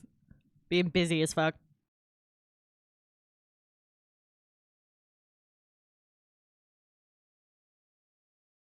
I mean, time to chill in this economy, you know what I'm saying?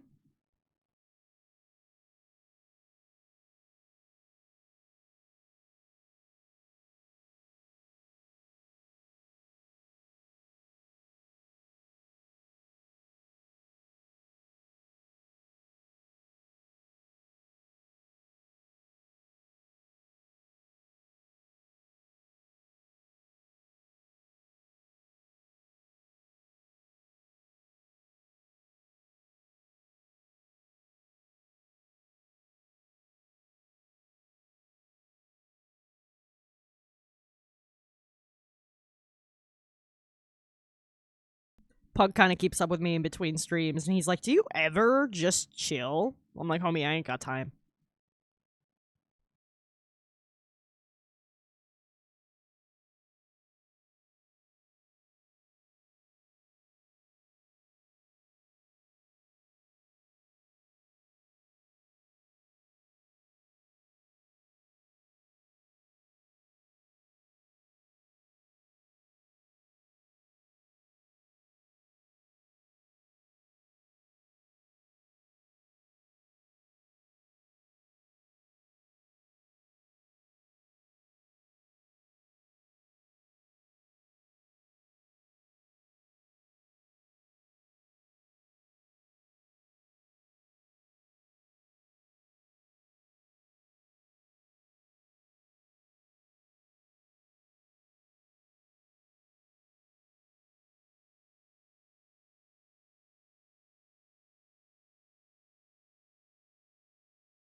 Oh, yeah, that's rough. I bet Joey would have an interesting idea. Joey's always good for that kind of stuff. Hmm.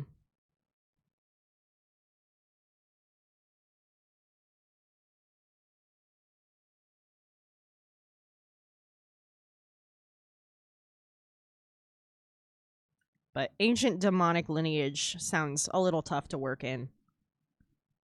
At least from my perspective. Y'all know I mostly play. I don't DM much. Done it a couple times. Talking about Jessifer's question, Joey. Just for context, in case you missed it.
But yeah, I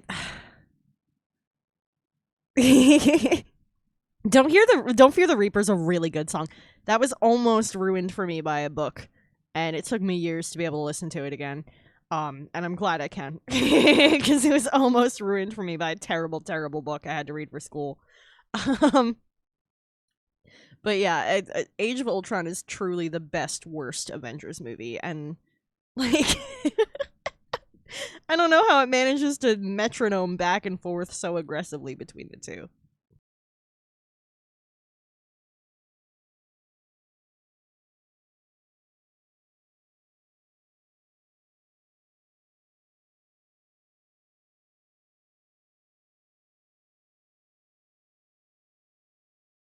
The book that almost ruined it for me is called Unwound. I do not recommend reading it. I never finished it. I was disgusted because it is a thinly veiled metaphor for being anti abortion. And I am too feminist for that shit.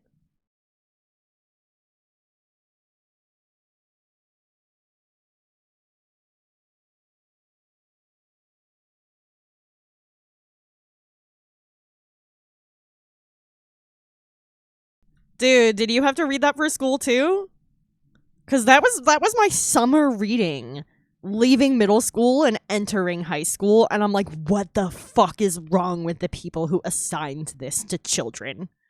What the fuck? This is blatantly a political opinion piece, first off, which should not be, like, with all the arguments about, like, schools potentially indoctrinating people one way or the other, it was a blatant political piece. It wasn't historically based or anything. It was all fiction, based purely on speculative anti abortion bullshit.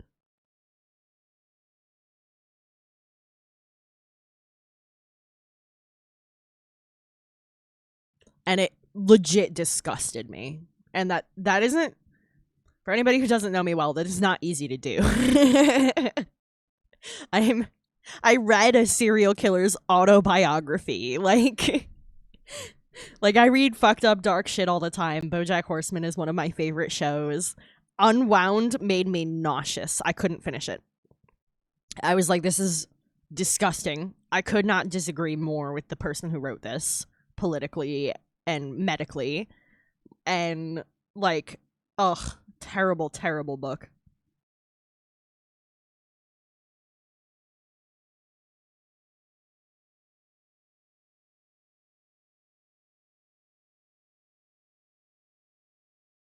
Sometimes I feel like my school district was just trying to make kids depressed.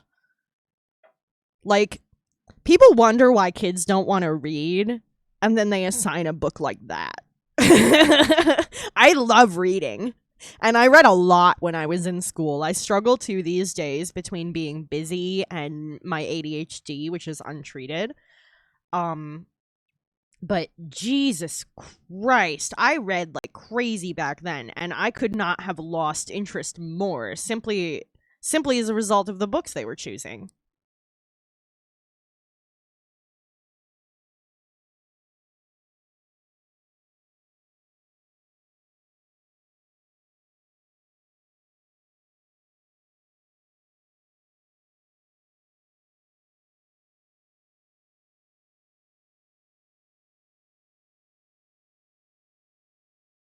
Hell yeah, dude.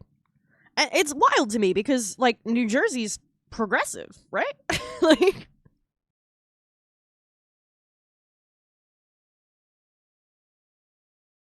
generally speaking.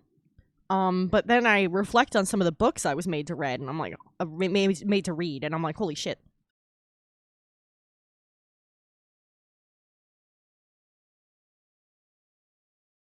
Like, ugh. Let's take a moment to discuss horribly depressing school books I had to read because of school. Um, well, one of them that makes that list, is a book called Ringer about a 12-year-old boy who was forced to murder pigeons, and that was assigned reading in 5th grade.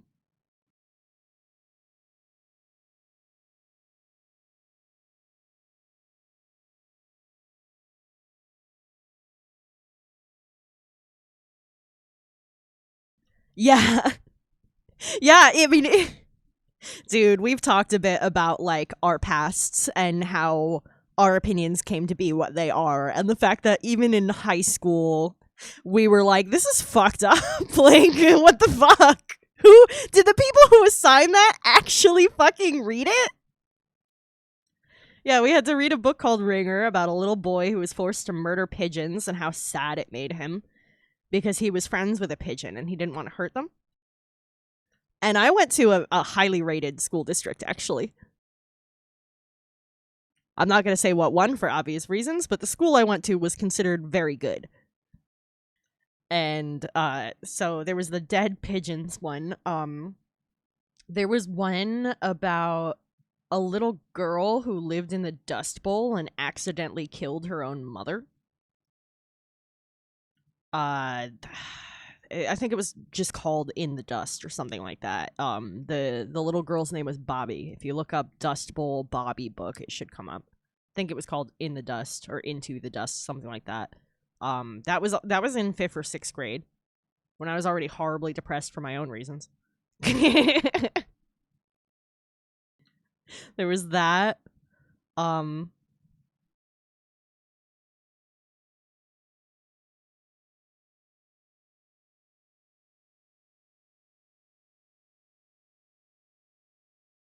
Yo, if you want to talk about it here, you are welcome to. But yeah, you are in Joey's D&D server, so you're welcome to bring the conversation there as well. Whatever is more convenient.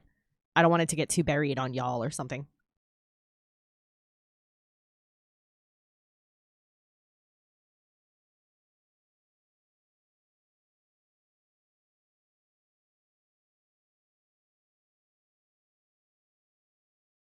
Yeah, so the Dust Bowl one was really fucked up. Like the little girl tried running away from home multiple times and then like ended up going back every time because like the whole world was fucked and like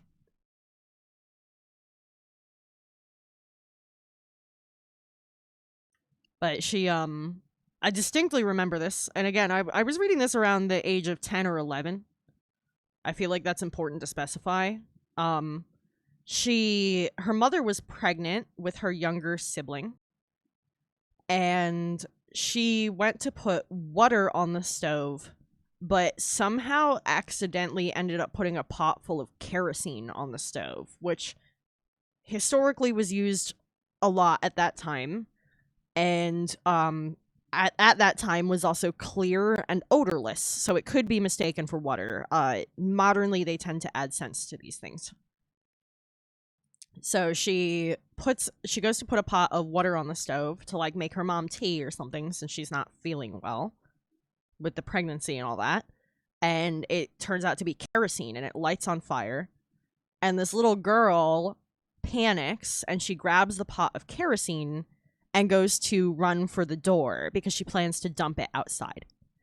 And she runs for the door with this pot of lit on fire kerosene, and she opens the door and she chucks it out into the yard, and she didn't realize her mother was standing right there and covered her mother in flaming liquid kerosene. This was described in detail, including like the bandages and the aftercare and her mom's horrific death in childbirth as a result of the complication of the burns she got. And I'm like, who the fuck assigned this to 10-year-olds?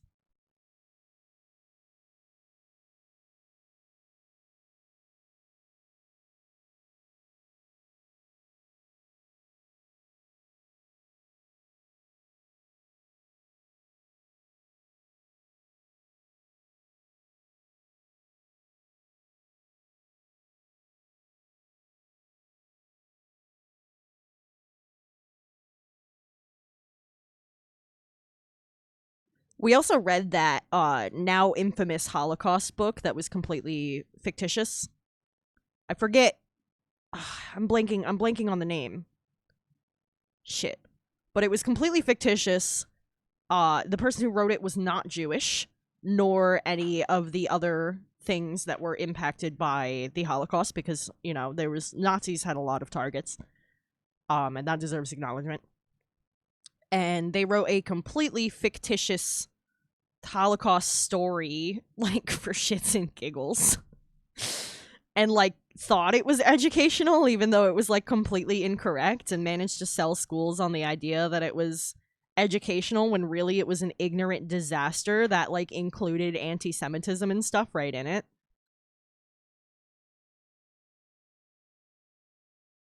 And it had Nazi sympathizing in it. It might be that one, Liminal. Liminal said it might be the boy with the striped pajamas. I think that might have been it, but I don't want to potentially slander the wrong book. But I remember the wildest part was that, like, years later, and by years I actually mean like decades. Decades later, the author decided to write a sequel about the same Holocaust family, and the whole thing was fake and disrespectful in the first place. And then he was like, "Yeah, I think the world needs a sequel." Like, what the fuck are you on?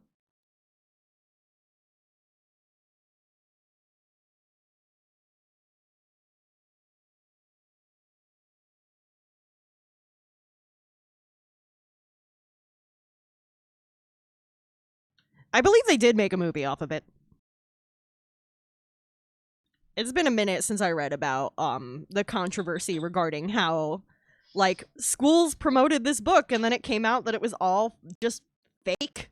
It was a horrible misrepresentation of what the Holocaust really was like. And, like, in today's politics, don't misrepresent the Holocaust. Jesus Christ. You shouldn't, period, but especially not with today's politics.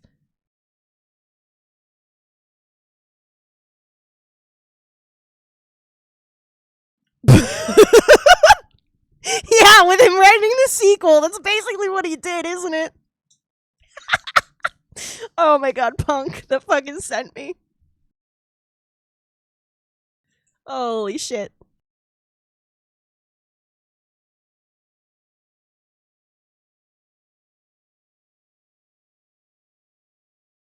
No wonder we can't learn from our fucking mistakes when people do stupid shit like write a dramatic, biased, pro-Nazi retelling of the Holocaust.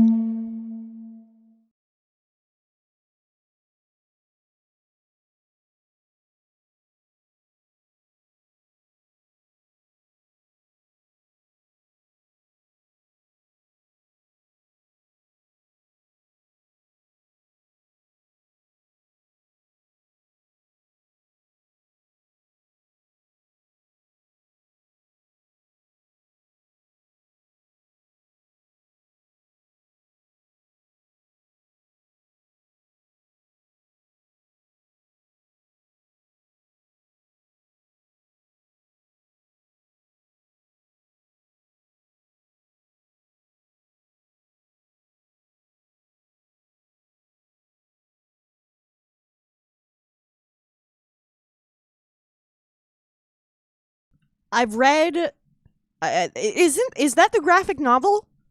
Or was there a book version of it that was a yeah. Okay. I was like, was that a book that was adapted into a graphic novel, or did that start as a graphic novel? I read the first one. I don't think I've had the pleasure of reading the second one. If you're gonna read something about the Holocaust, Mouse is a better option, as it's written by people who were impacted, like their families were directly impacted.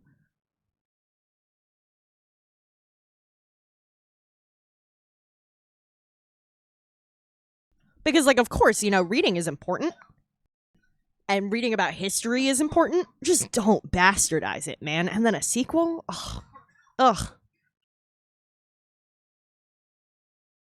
This is a bit of a throwback of an insult, but what an asshat.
All right, that's a good start for that. I need some more shadow under the hip, I think.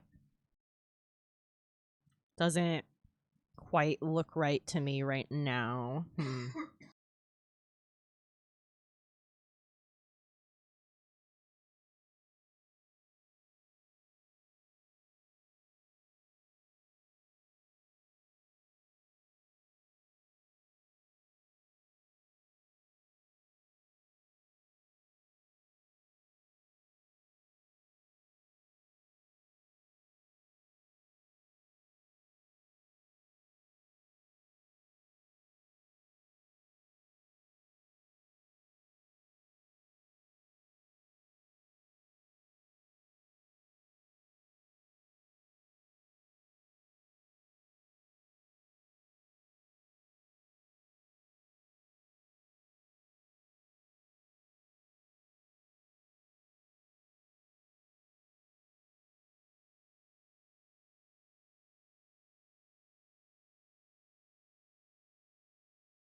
I don't think I'd call that one furry as much as I'd call it anthro. I do think there's a difference.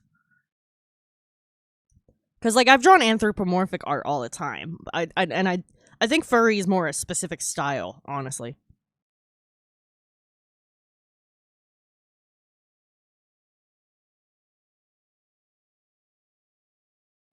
Like, okay, well, welcome back from ads, everybody. Let's get into this debate now, right? Not all anthropomorphic animals are furries. BoJack Horseman is anthropomorphic and not furry. Beastars is anthropomorphic and furry. Yeah, and I did the links, and it didn't look like the furry art style at all. Punk. Good luck with that specification. You're gonna get you think Zoob has it bad. You're next.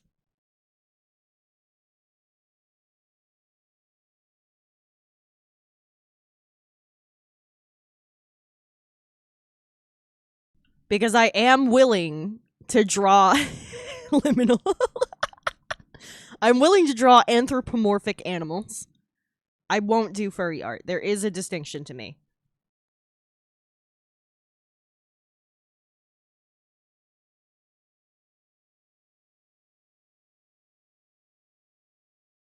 Liminal can't even tell that story. That's straight terms of service right there.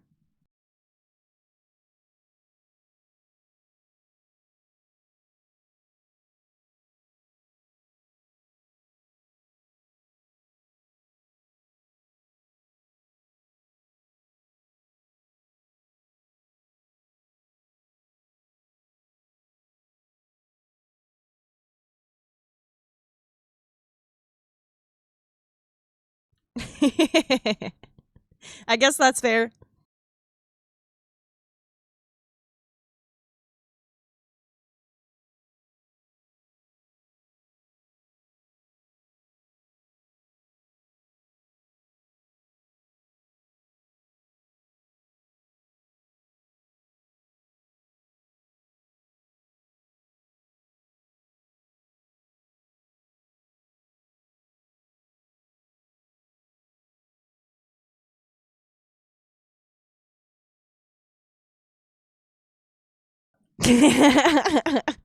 That's fair, man. Yeah, it's not my thing neither.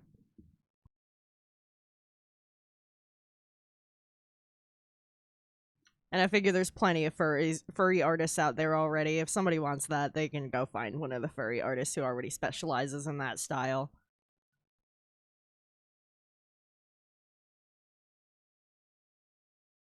My friends are like, "You'd make so much money as a furry artist," and I'm like, "That's not what I want to do." Joey is one of those friends. he's like makers, just do it already, and I'm like, no.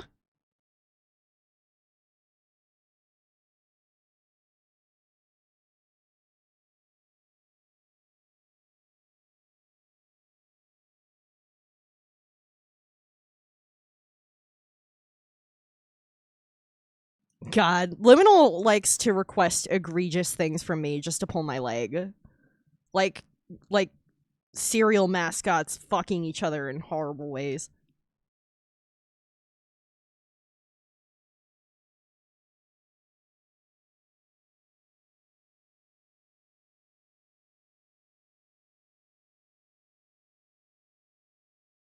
Kind of makes me glad Liminal can't draw, because God, the things that they would do if they had that power.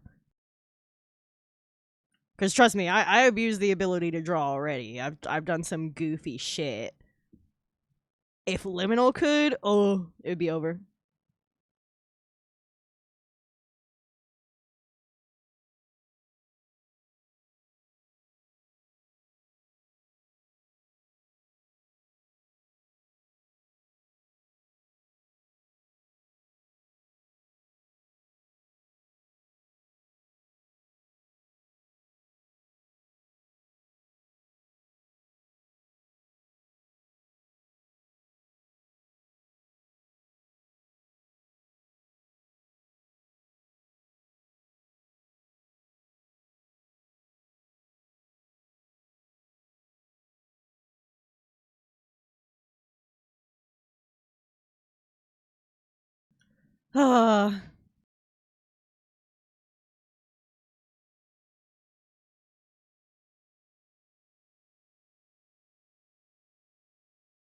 Punk, you have no idea.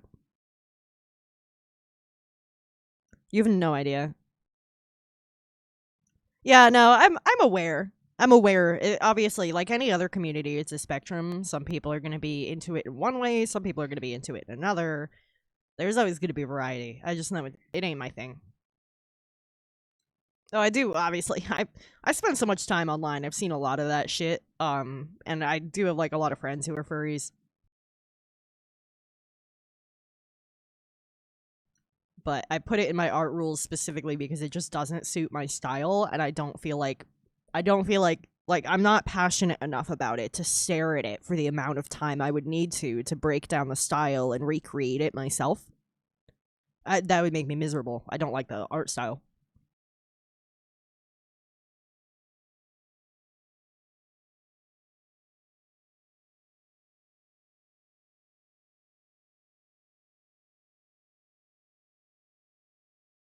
That's looking pretty solid to me. I think I can just squeeze in like one more little zoop there.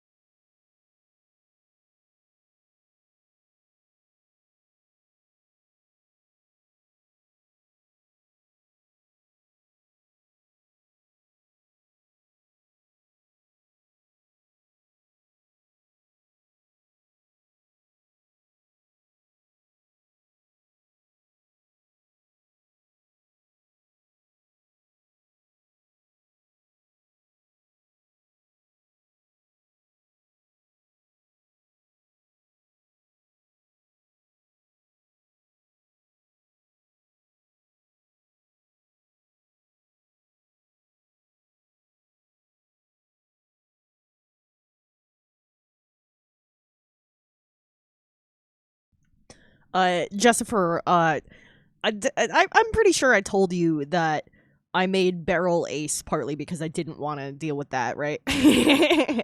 my my Triton character, I didn't want to deal with him being sexualized for a few reasons. One being that I didn't want like weird furry shit coming up. Since again, it's not my thing. And I always described him as looking younger than he is by like he's very short and he's very youthful and he's very boyish, and it just kind of made me uncomfortable. So I was like, ace. Plus, I honestly think that sex wouldn't be such a thing for Triton since they're underwater. It makes more sense to me that they'd lay eggs.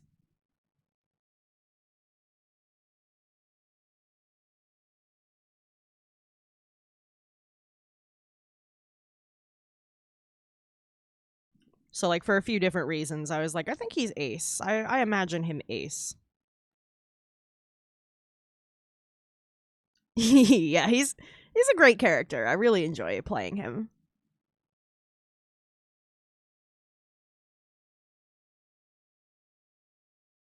Also, I don't think people realize how stupid good Triton Storm Sorcerer is as a combo.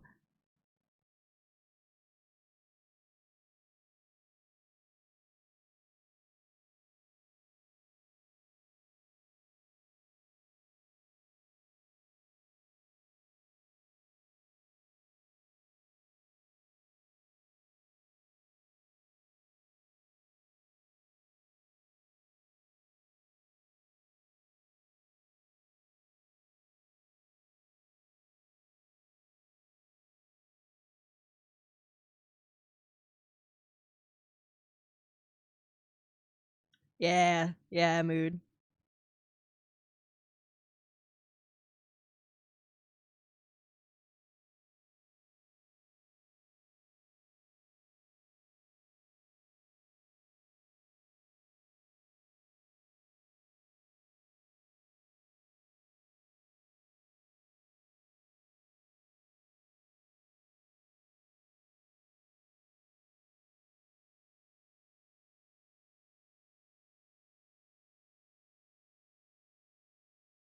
I fucking love this song. There was a time when I jammed to only this song for like 3 months. And I mean like only this song on repeat. This is Julian by Placebo.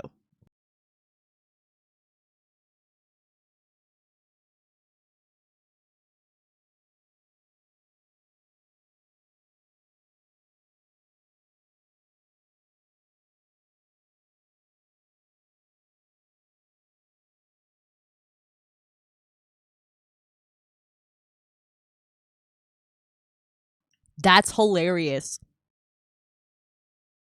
Anytime I've gotten censored for talking about gay stuff, it's been referring to myself.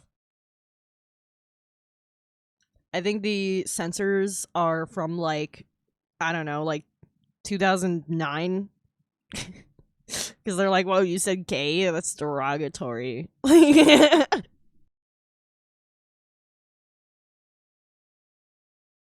I can't remember the last time somebody said gay in a derogatory way, and people have used slurs against me.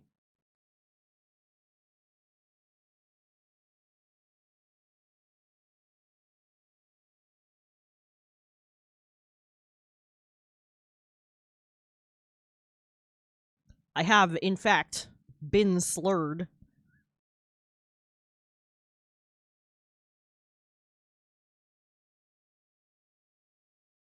Mostly you just get passive aggressive shit around here, though.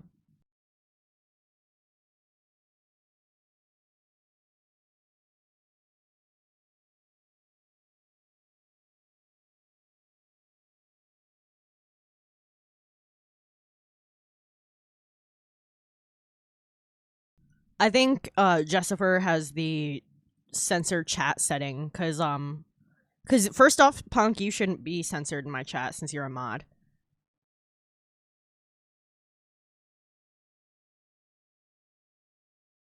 So you shouldn't be censored at all since you're a mod. You should bypass all of that.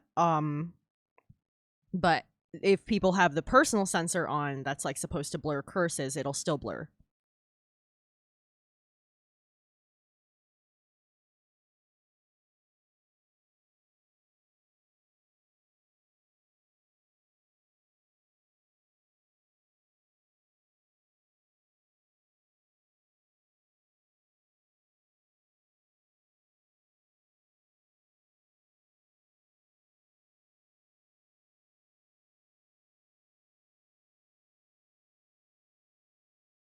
Yeah, honestly. But yeah, I can't remember the last time I heard somebody use gay in a derogatory way. I've heard that some people still do. Maybe it's a fucking regional thing at this point.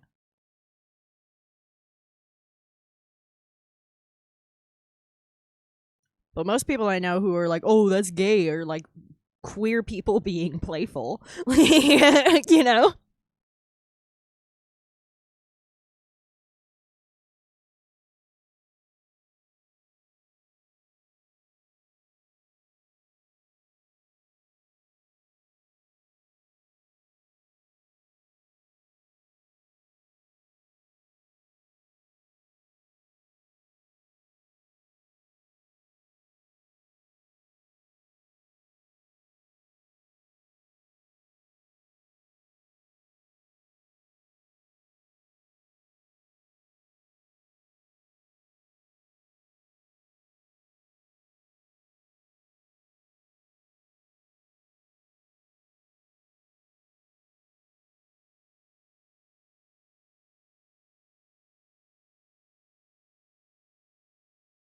Yeah, for real.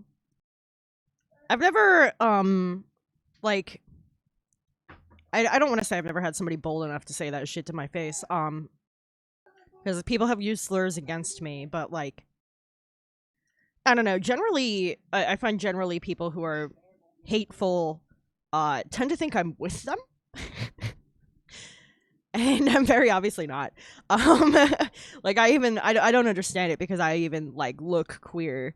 But I think they just excuse that by either thinking that I'm a tomboy, because I've had a lot of like people assume I'm a tomboy before they'll assume that like I'm non-binary. Um, and so a lot of them mislead themselves through those kinds of assumptions because they don't actually like like they're the we can always tell crowd, but they have no idea. And then because I'm, you know, like as white as I am and everything, they'll try to involve me, and I'm like, we are not on the same page.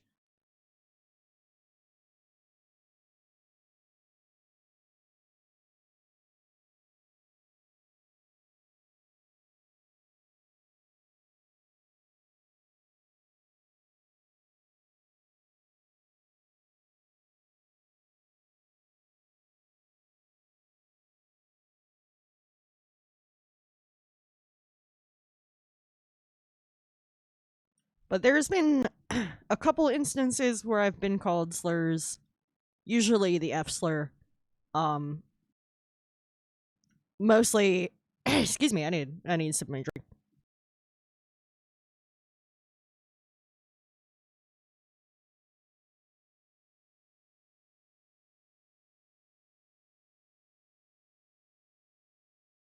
Yeah, most of my experiences personally with hate have been very passive aggressive. There's been a few outliers where people have called me slurs.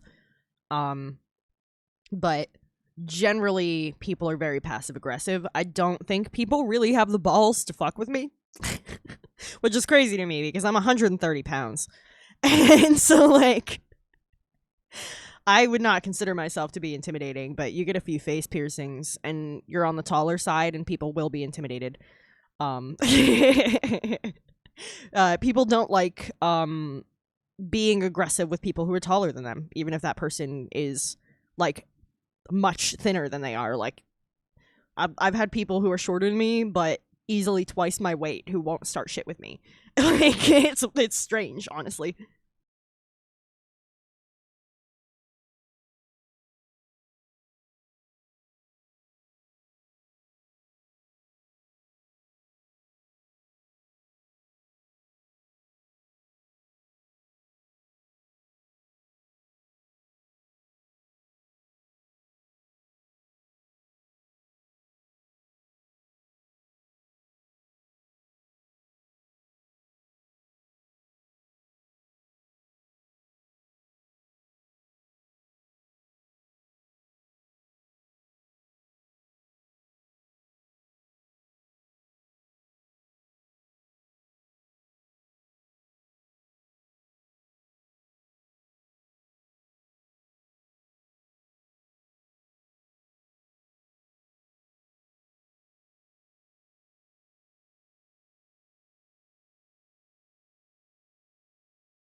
Hell yeah, man. You're a teddy bear.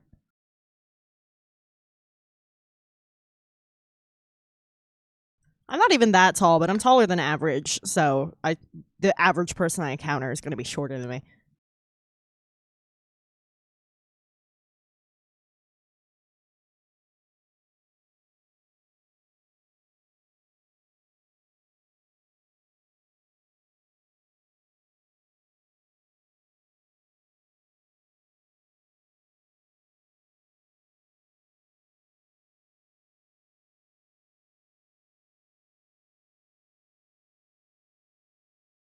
But I can tell you there was a time in my life when I worked customer service, and the place I worked at um would get jam packed all the time. I worked at a bowling alley with club vibes that was very popular. And it would get jam packed. And I was like customer service at the desk, so I would like give people lanes get their machines set up. If they had any technical errors, I could reset the machines that set the pins and stuff. And I fucking had nights where the wait list was upwards of 4 hours. So people were waiting 4.5 or more hours to go fucking bowling. And then when they get off the wait list, they'd come up to the front desk where me or one of like the other people working it would help them. And I was actually like the supervisor of that area. So if you got me, things were faster and easier. Than if you got somebody else and had a problem, then I'd need to wait until I was free to come over and help. And I had people who, like, finally got to the top of the line. They waited their 4 hours on the wait list. Now they're in line. Now it's their turn to come up to the register and get set up. And I'm available. And I'm like, hey, I can help you. You can come right over. And they're like, nope, we're going to wait for the next person. And I'm like, are you sure? Like, you've been waiting a long time. I can take care of you. No worries. They're like, nope, we're going to wait for the next person. So I'm like, okay. And then I'd skip them.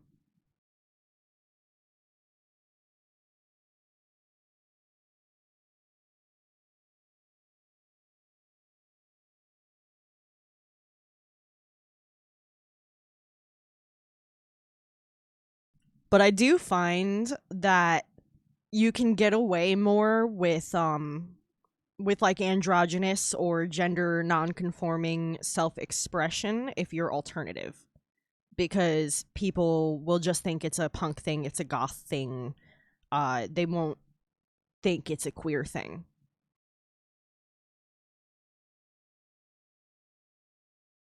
And so I find people tend to like people who don't understand queer culture tend to not realize that I'm queer because they dismiss me as like a tomboy or as somebody who just dresses this way because I'm alternative. You know, short hair, piercings, that's all normal and for regardless of gender in the punk spectrum.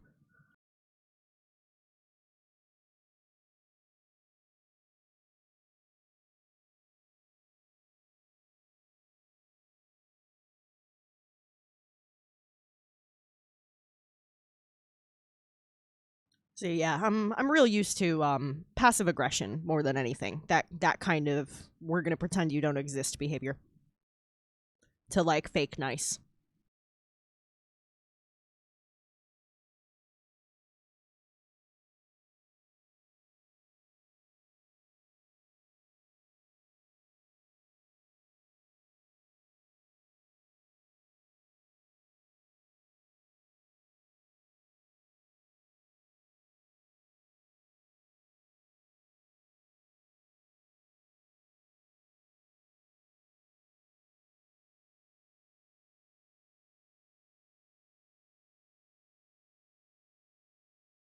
Yeah, for real.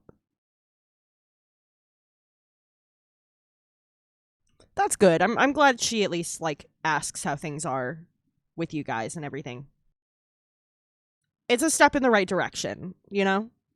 And sometimes we can just appreciate the effort.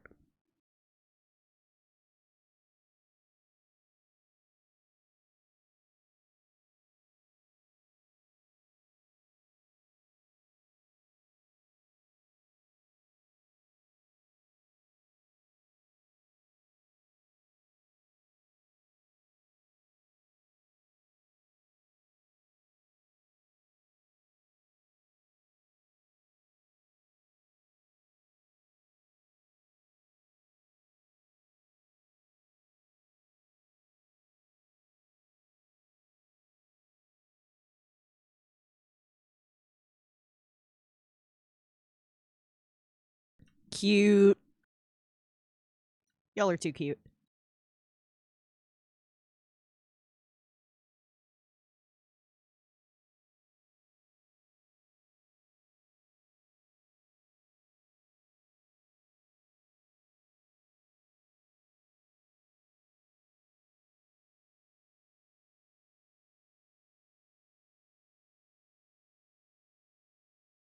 Also, pro tip, Pro tip from my gay to your potentially not gay. If you're looking to learn about queer history, or even if you're like a baby gay, if you're straight, if you're trying to learn better, if you're looking to learn about queer history, don't do it through the Stonewall movie.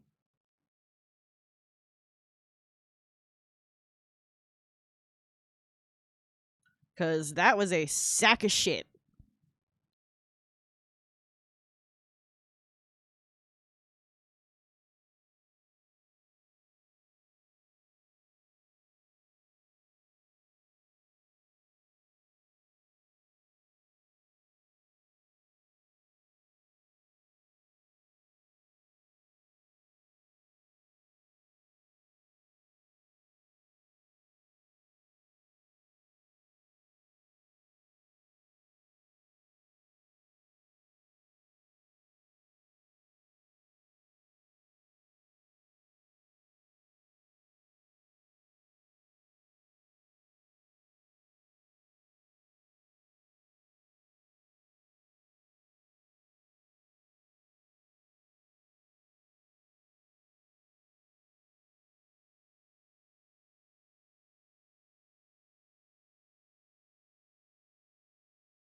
Oh my god.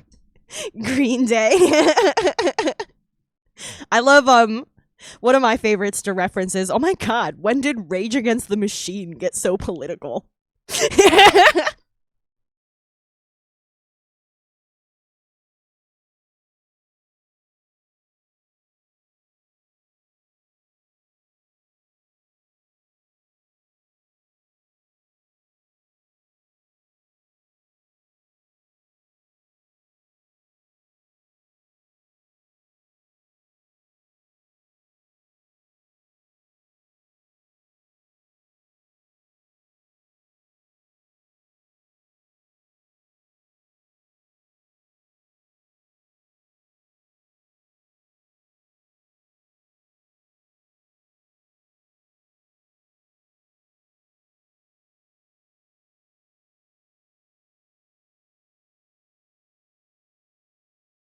But yeah, it's Pride Month, and I will die mad about the Stonewall movie.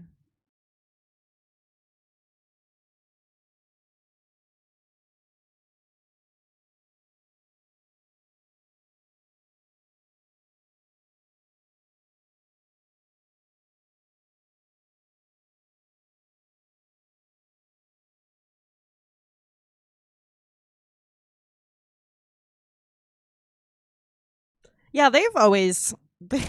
I mean, I've seen like the same complaints about System of a Down too, and like I once saw somebody like on Twitter who was like, why are you talking about foreign politics? Be American like the rest of us. And like none of them are from here. It's fucking embarrassing when people say stupid shit like that.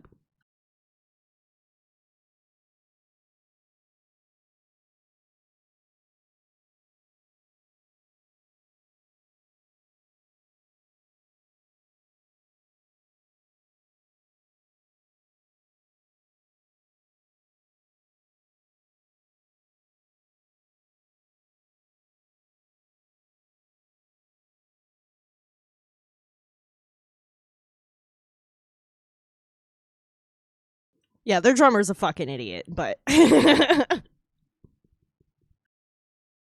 you guys remember the banjo guy from fucking Mumford and Sons who was like, I'm a Nazi now, and the band was like, well, goodbye, and just immediately dropped him, and like he thought he thought they wouldn't for some reason.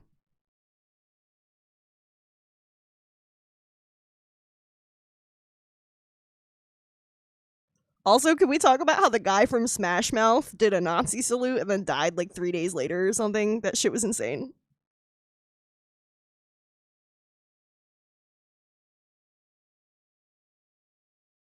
Oh, dude, hell yeah. I'm excited to read about it.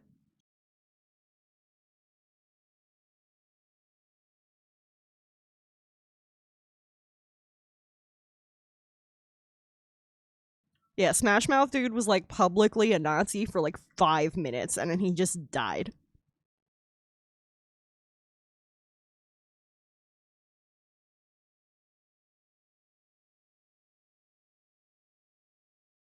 Dude, they're fucking wild. Yeah, their singer was the goddamn worst.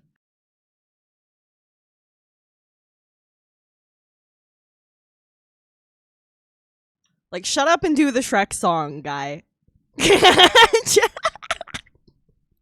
Just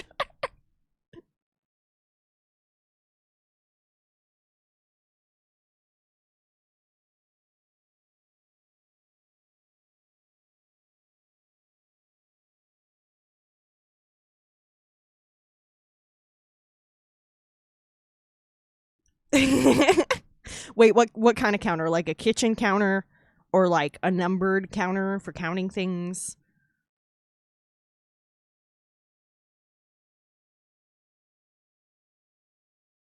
Yeah, honestly, it was pretty pathetic.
Yeah, marble's worth too much to go dropping it on people.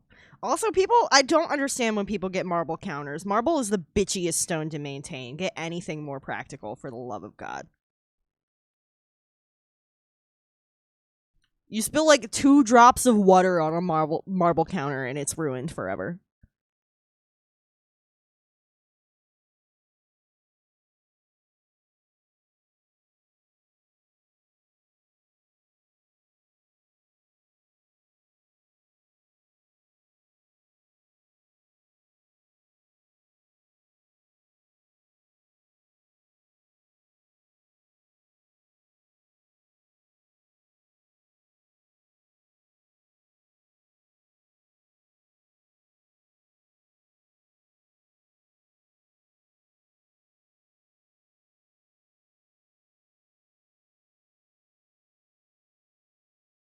You'll come up with something.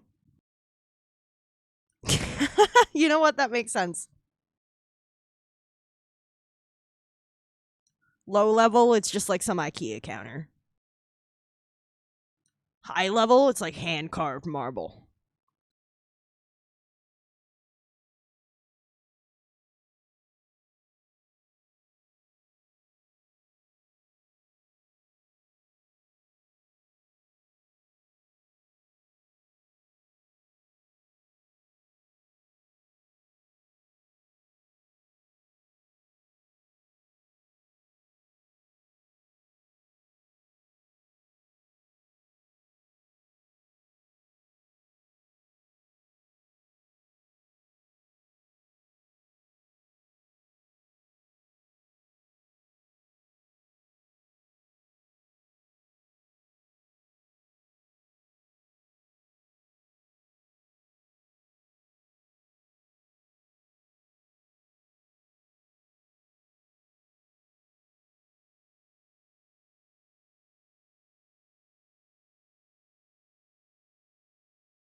Like Victorian hair art in the in the fucking like lip of it, like a long braid of fine beard hair.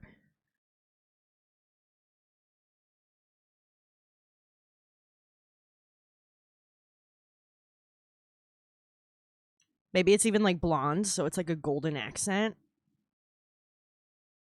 And it would probably be like a rarer hair color among dwarves too, which makes it like more expensive. I didn't think I'd be thinking about like the economics of dwarf hair today, but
diamond is I stand by the point that diamond isn't as value like it shouldn't be that valuable in D&D. Diamond ain't really worth shit.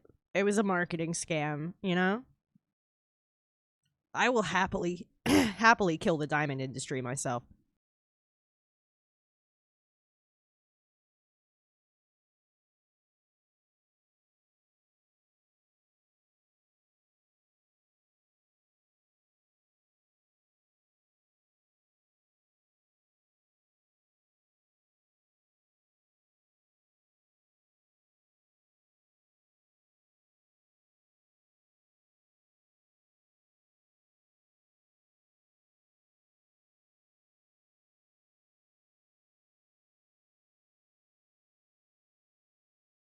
I've been told I have like elf features.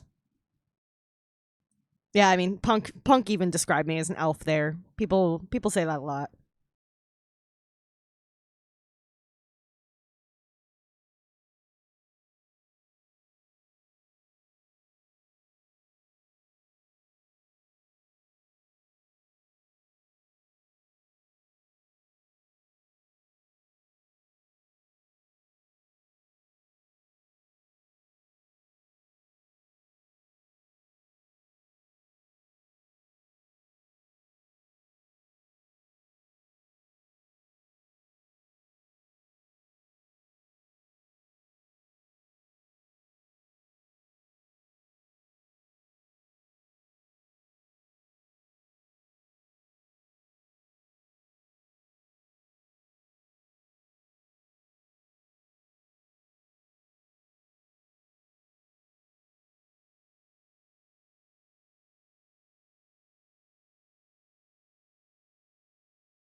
Yeah, that's fair. I do like crystals and candles and pretty things, and I feel like I'd tick a lot of boxes for like elf shit. Um,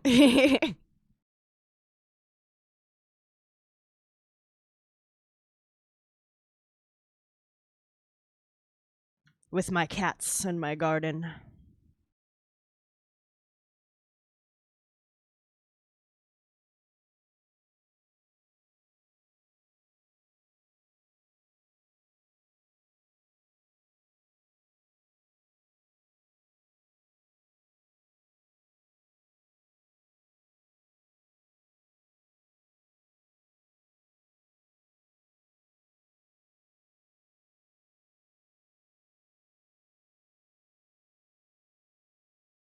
All right, Gratos. Have a great night, my dude. I'll see you around.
Yeah, yeah, that's pretty much what we do. Like I've said before, I'd be a great peasant. Like I could just sit around weaving baskets and stuff. As long as I have something to do with my hands, I'm good. Like that's my brand of ADHD. And if you take that away from me, I am no longer able to function. Which was a real problem in school, let me tell you.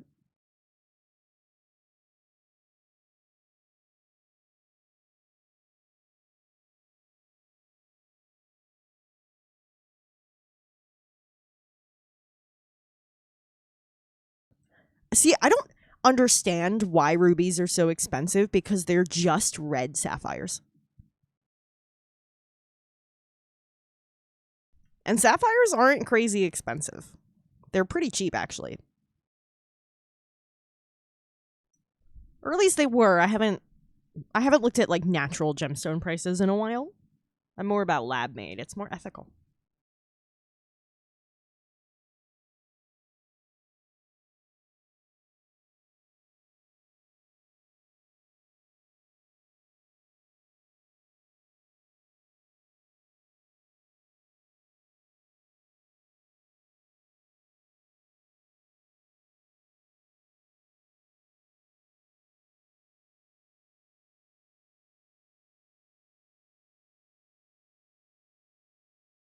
I guess that's true. I don't know. Like I said, I'm used to, you can just make those in fucking labs now. It's crazy.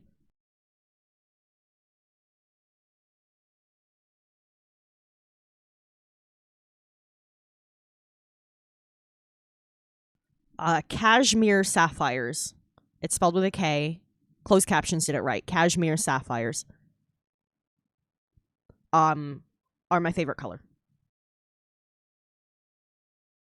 Like that vibrant, rich blue that they are. Oh, I'm a sucker.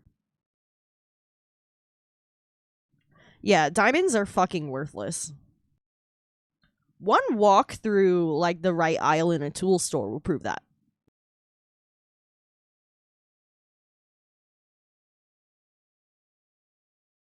You look at diamond abrasive, don't cost shit.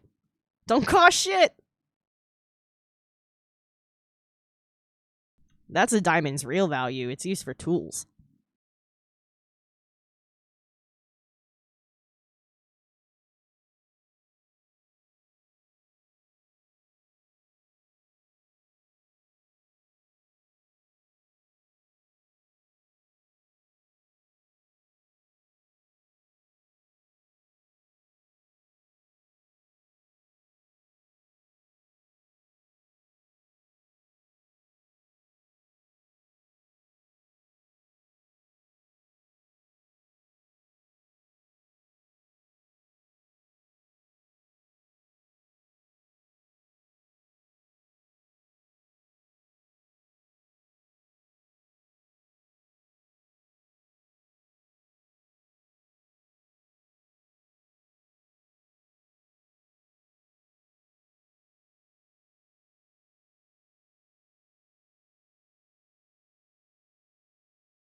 Get one of those like color shifting ones, like Alexandrite, and then based on how you set the mood lighting, your kitchen's different colors.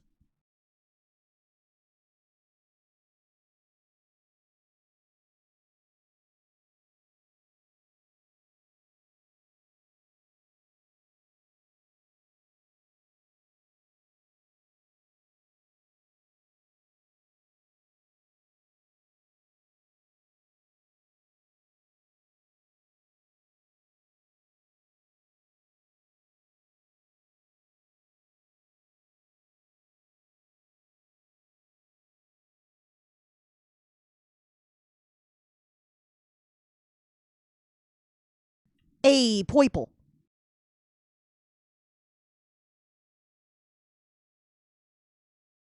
Yeah, y'all set it to chartreuse to irritate me. Chartreuse is my least favorite color. It looks like baby diarrhea.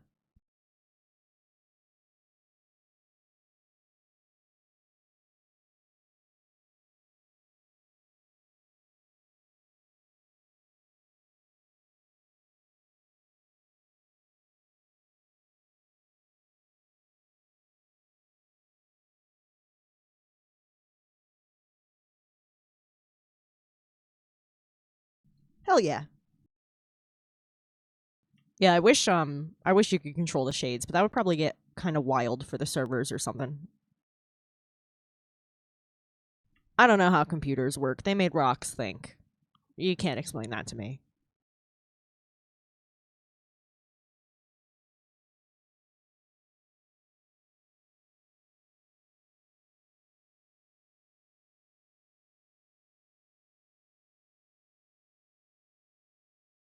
Take your time.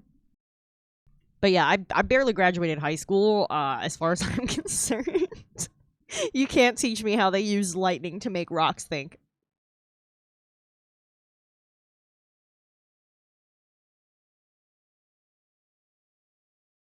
Okay, now I'm moving lower.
Dude. Dude. Yeah, I'm definitely gonna put some time aside tomorrow. Hog the Switch a little bit.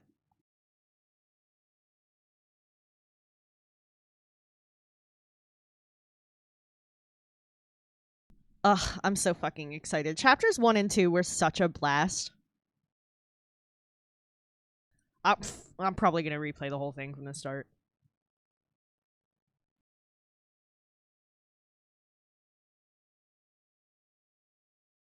I fucking love Queen. She's so funny. She's so funny. She makes me laugh. Like, the puns he wrote for her, oh my god. I love everything he does. His writing is, like, exactly my sense of humor. It's so on brand.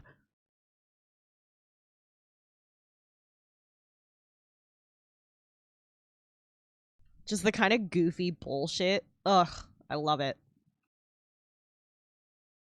I also love the concept of, like, micro worlds. And the whole concept of Deltarune has been building into the idea that it's all micro worlds. Um, so, like, that's been really cool. I doubt he changed them. He's usually, like, I don't know. I feel like he's usually very detail oriented in a way where he would have a plan before he'd release the first chapter where it's 100%.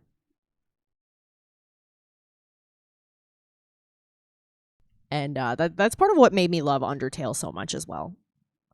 The details, the sense of humor, the personality put into every single character.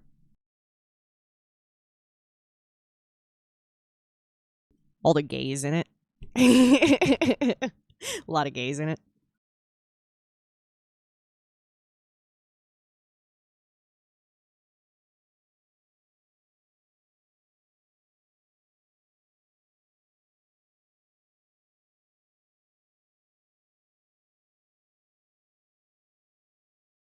Plus, like, it does get very dark too.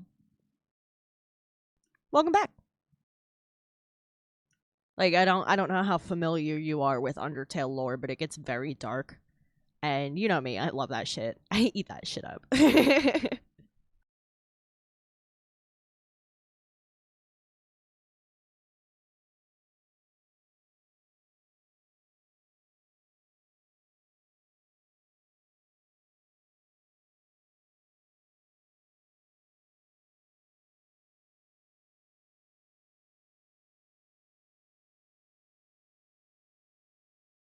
Yeah, it's honestly pretty fucked up. Like, I wouldn't suggest it to a child. At least not one under, like, I don't know, 12. PG-13? I don't know. There's some existential shit in it. And and there's, like, human experimentation being done on monsters. Calling it monster experimentation makes it sound less serious somehow. Um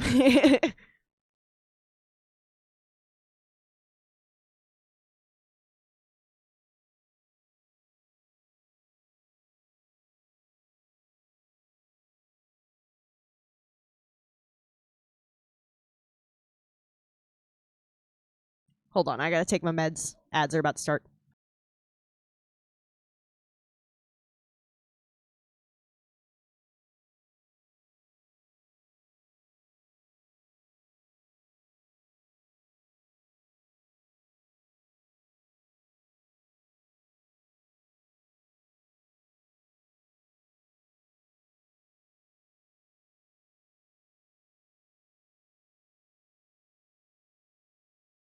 Oh yeah, like, Undertale's super queer, a lot of representation of, like, mental illness, grief, um anxiety. Alphys is super mentally ill, and she was involved in some shit.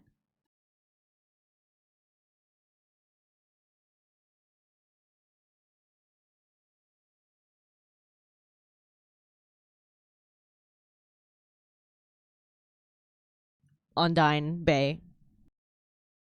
Love Undyne.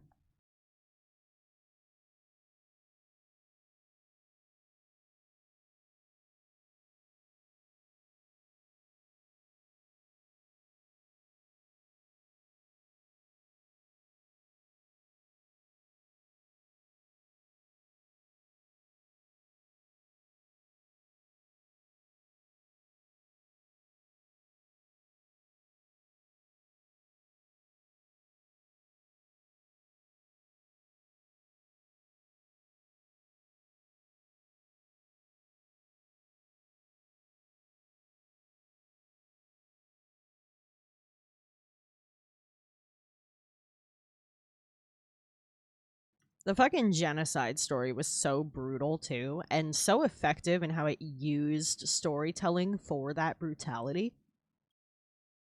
People love to talk about like the light side of Undertale and the message of pacifism and stuff, but they don't really talk about how brutally that was delivered through the genocide run. And like the way he used mechanics to manipulate the player, and um like holy shit. If you're gonna play it, you should play it on a computer, because that's what it was originally designed for. Like there are moments where the game is like so fourth wall breaking that it even changes like the name of the window that you're playing the game in. There was a lot of really clever design that went into it. And I feel like a lot of that gets overlooked because people went crazy about certain aspects of the game and undersold other ones. Yeah. Yeah, I was on Tumblr too.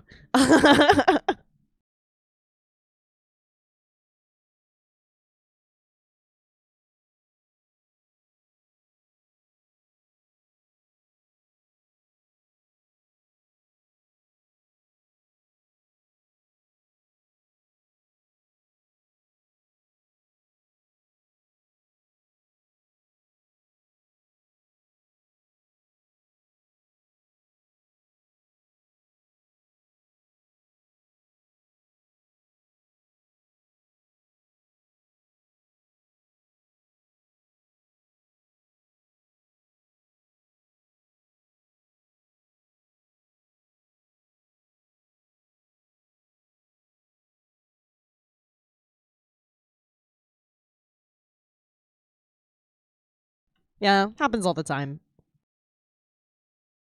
I don't get it, man. I don't get it. Um, I I do think that the Sans and Toriel shipping was cute, like in the sense that I do think they were romantically involved in some way, shape, or form.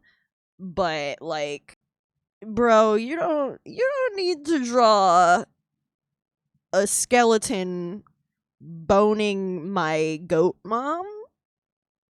Like, I don't know how else to phrase that.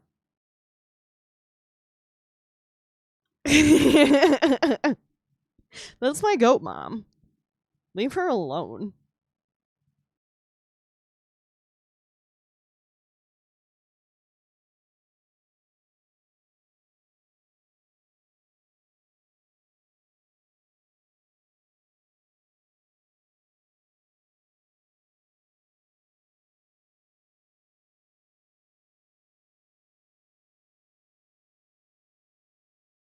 Stop it, Liminal. Stop it, Liminal! Stop it! We'll be getting into spoilers territory, but both of those are incestuous!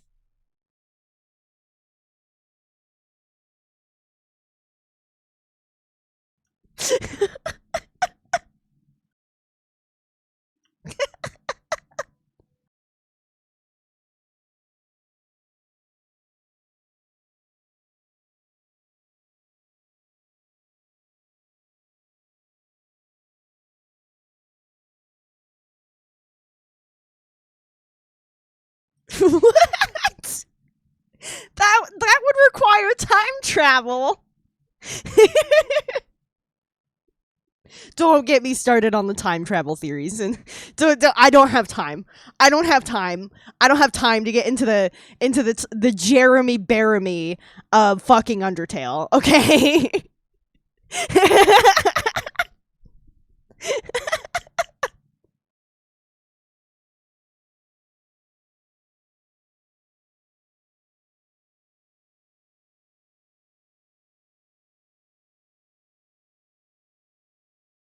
Yeah, because fucking Liminal is saying incestuous ships from Undertale to fuck with me, because there were some of those, but not the second one Liminal names, just the first one. And I still don't understand it. They're fucking skeletons. How are you horny for skeletons?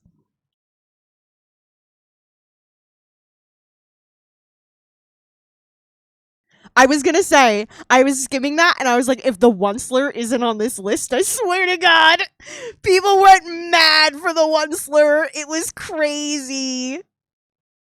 Masky, how's your night going?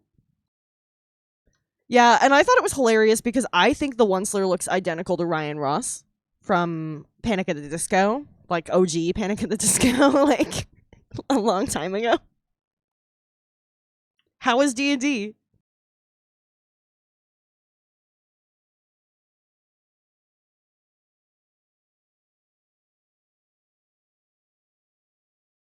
Okay, his shoe has been shaded. Wes has the best emotes.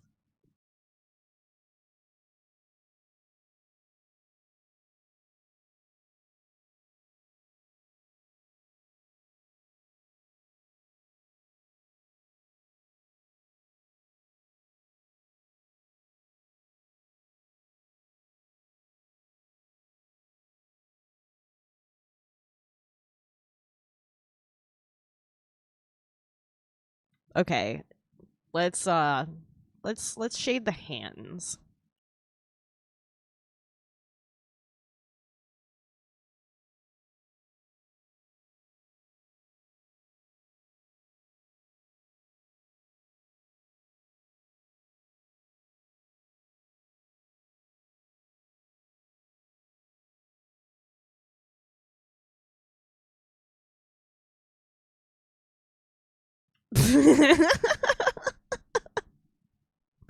Oh my god.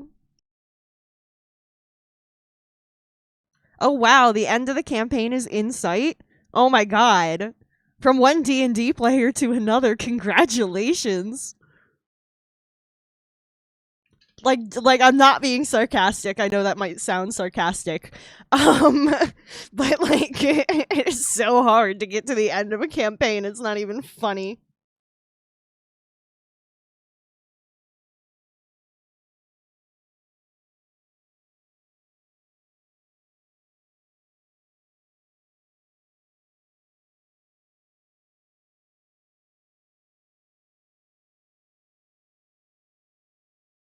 Ooh, that's dope. Yeah, I don't think I personally know anyone who's ever actually finished a campaign, and I I am surrounded by gamers, you know?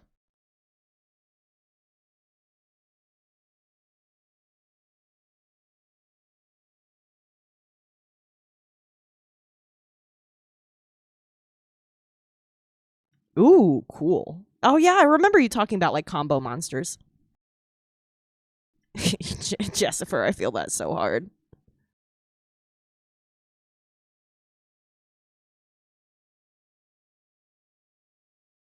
Jessifer and I were in a campaign together for quite a while until it fell apart. Um, but I played my Triton character Beryl in that campaign that I've shown to you guys before.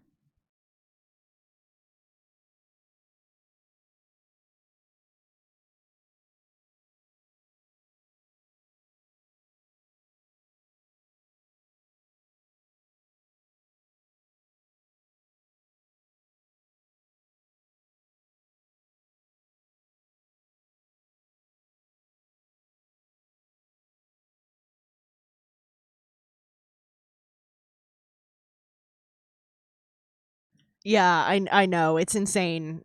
It's insane how often we try and just can't. There have been one shots we've left unfinished. Like, it's kind of sad.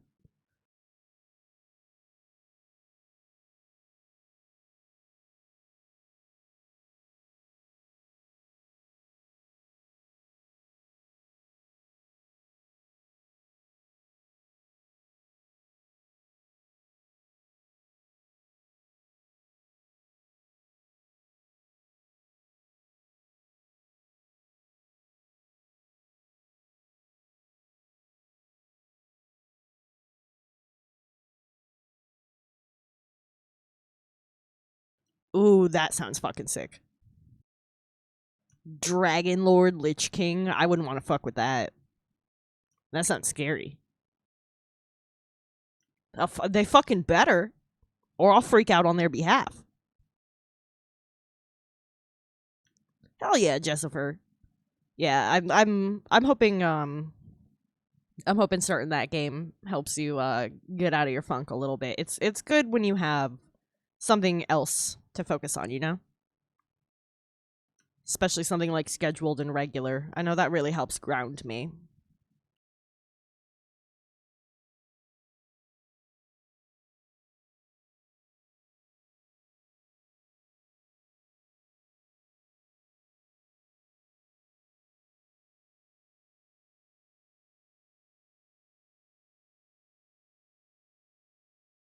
The angle of light and how the hand is weird. I'm probably gonna I need to think about this, and I need to consider when I add the spell work, is it even gonna matter?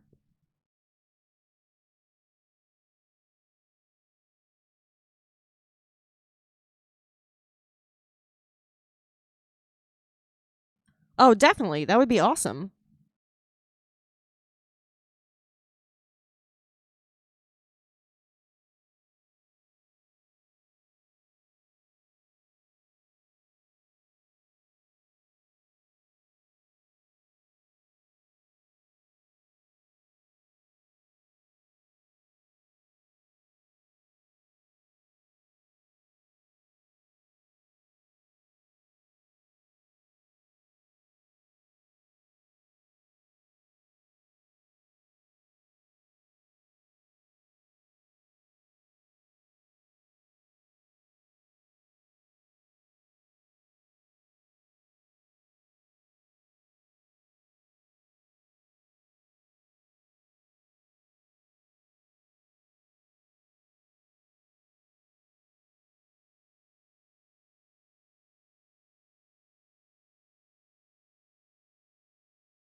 Oh my god, yes.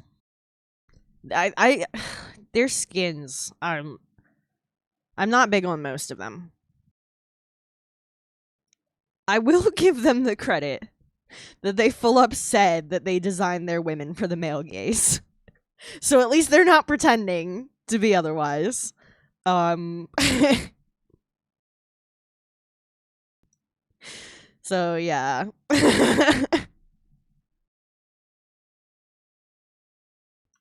At least they're not pretending. Oh my god, yeah. Uh I wish I could be like a writing consultant for some of these characters. Just like put me on the set of the movie and I'll be like, "What are you doing?" The Hulk would never say that.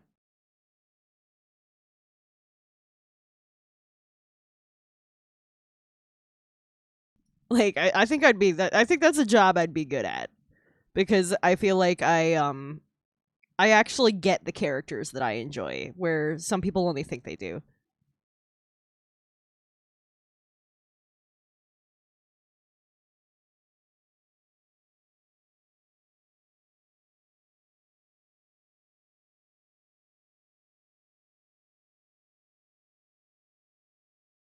That would be great. I'm not good at animating is the thing. I the like most animating I do is like my emotes.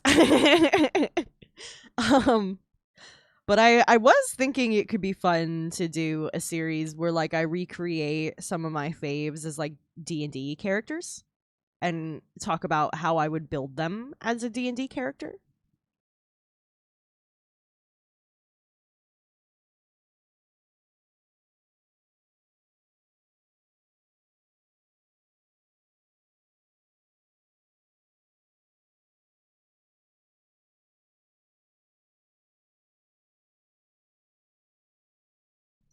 That could be fun. Yeah, I that's something I like to do in my head when I'm watching TV and movies. Is try to figure out how I would build the characters. And I have strong opinions on certain Marvel characters. Even Teen Titans. I've talked about how I would build Teen Titans. I've talked about how I would build Scooby Doo characters.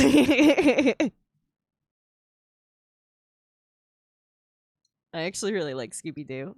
Except Mystery Incorporated is the best, worst Scooby Doo. Like how Age of Ultron is the best MCU movie, Mystery Incorporated is the best, worst Scooby Doo, and I will go off. Hell yeah. Yeah, like Iron Man I think would be a multi-class. The more obvious one being Artificer, and the other one being Paladin.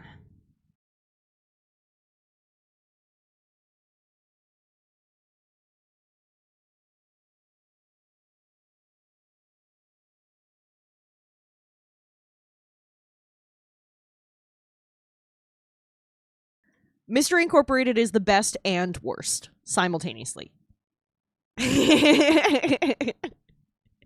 There are moments of it I love. And then there's stuff where I'm like, why did they do that?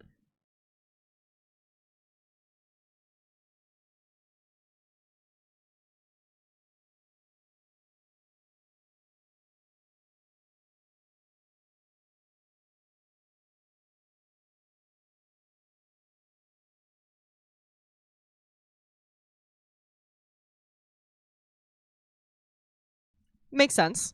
That makes sense to me. And I feel like I would kind of build off of something like lycanthropy to come up with how specifically hulking out works mechanically. I try to base things off of existing things and spin them a little bit. I'd probably base it off something like lycanthropy, but it's been a minute since I've read the rules on that. So I say that with a grain of salt.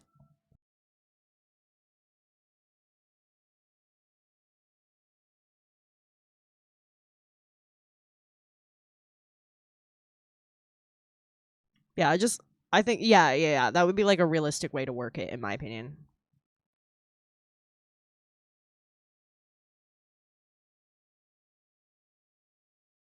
Black Widow would be a monk with like grappling specializations.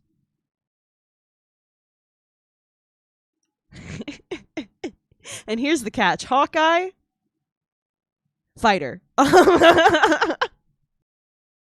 Not ranger. He'd be a bow fighter.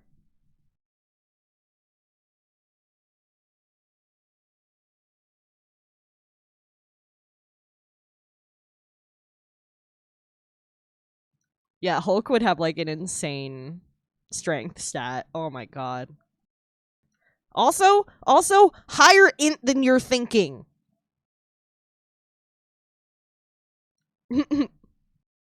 she would she would she would be a monk. And she would have the actor feat. Oh my god, I love Bartificer for Spider-Man. Yeah. Scout Rogue is a good one for Hawkeye too, but I think based on how his character evolves later in the comics when he stops using the moniker of Hawkeye, I think Fighter would suit him more.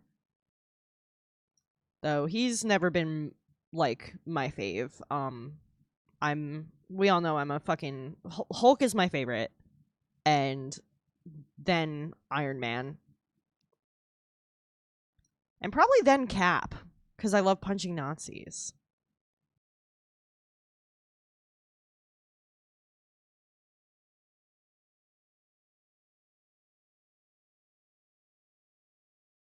Also, I think it's funny as hell that Captain Steve Steve Rogers' birthday is and is not the 4th of July. Both of those are canon.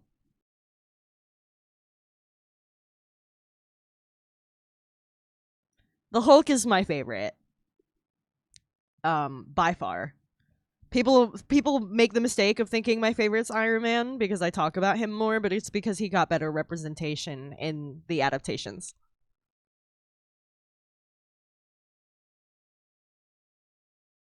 Hell yeah.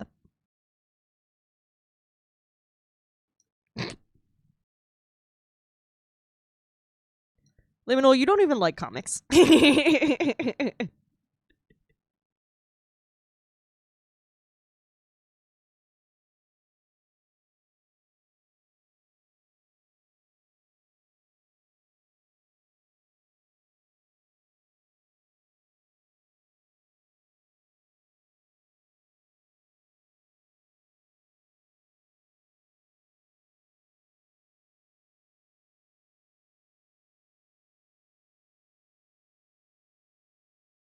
No, that makes sense. That absolutely makes sense to me. Thor is a warlock paladin? That makes sense.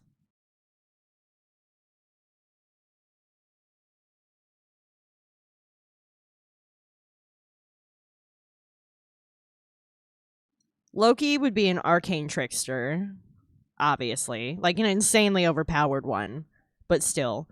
And I mechanically, I'm not sure how Loki's changing appearances would work for me. Whether I'd just make that like a disguise self, like a free disguise self, or not sure. Yeah, that totally makes sense for Thor.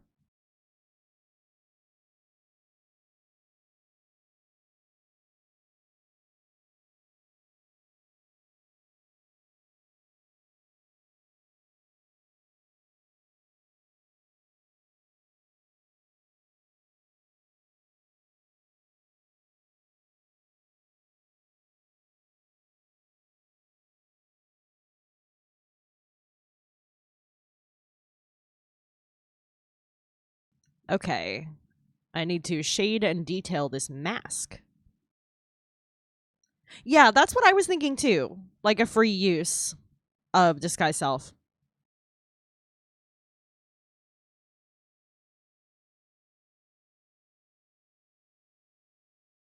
So creepy. I love it.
Hell yeah, that'd be a pretty dope way to be.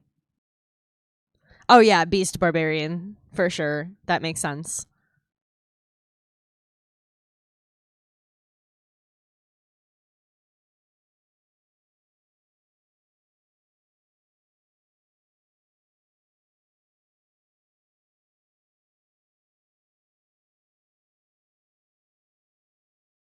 He gets an extra rage for being really short.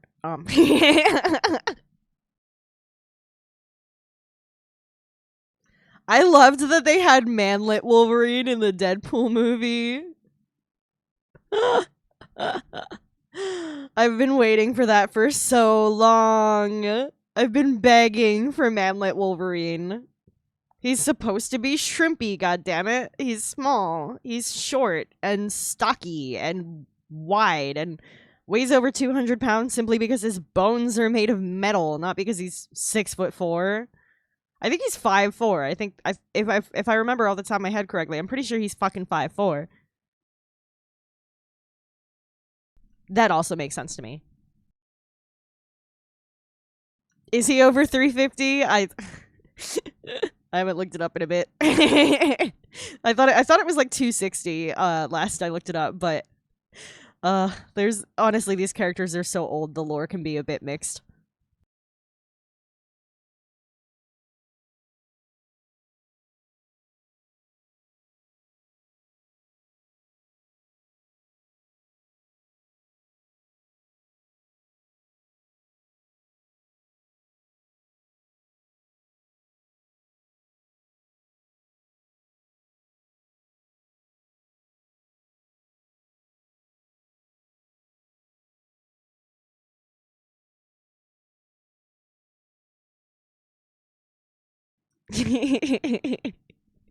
Jesus Christ. Big fucking boy.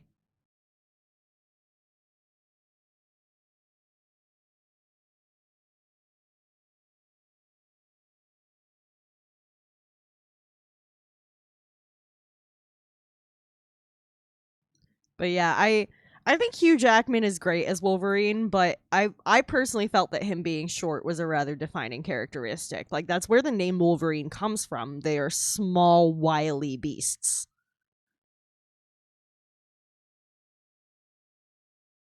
They're not very big. They're just terrifying. Like,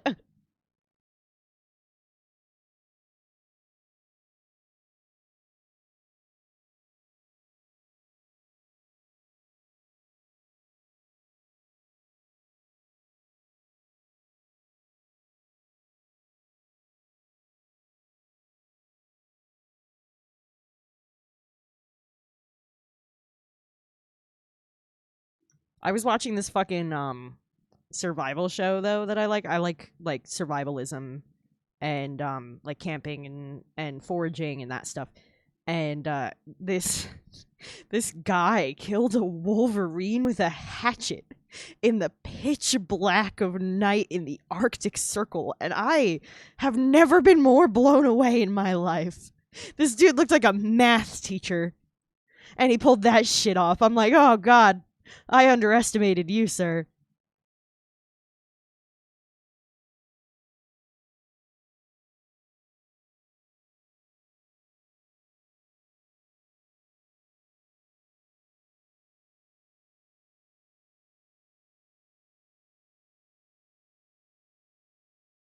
This dude was crazy. The show was called Alone.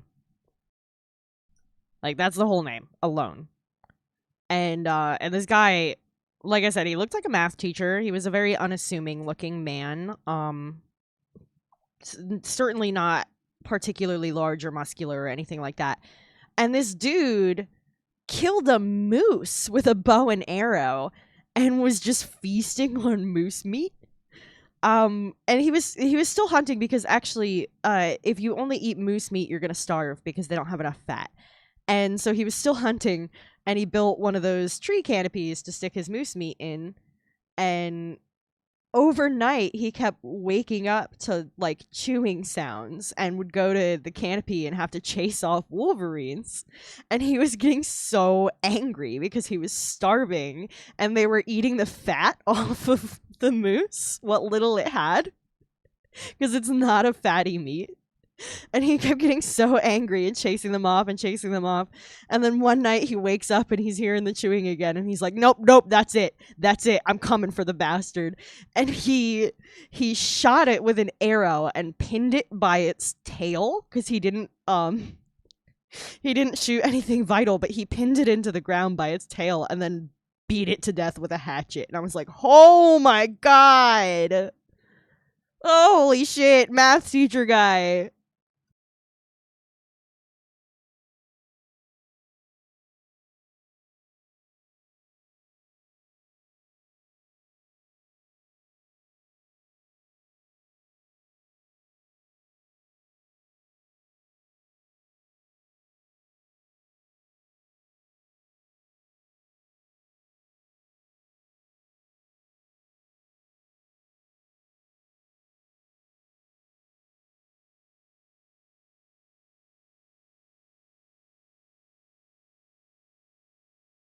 It was bananas to watch. It was bananas. And like for spoilers, okay? If you don't want to hear a spoiler, if you decide to look up this show, then just like mute it for like 3 seconds and then come back, okay? This is me giving you a chance. He's the one who ended up winning. And when you win that game, they like bring out your significant other or like a family member you're close with or something to like come get you and be like the first person to greet you after you've been isolated. And they brought his wife, and she was so cute, and she's like, "Oh my god, this is where you've been living? Oh my god, there's a moose head on your tent?" Like like it's like at the front of his cabin, he stuck the head of the fucking moose he'd killed. It was so funny. It was fucking wild.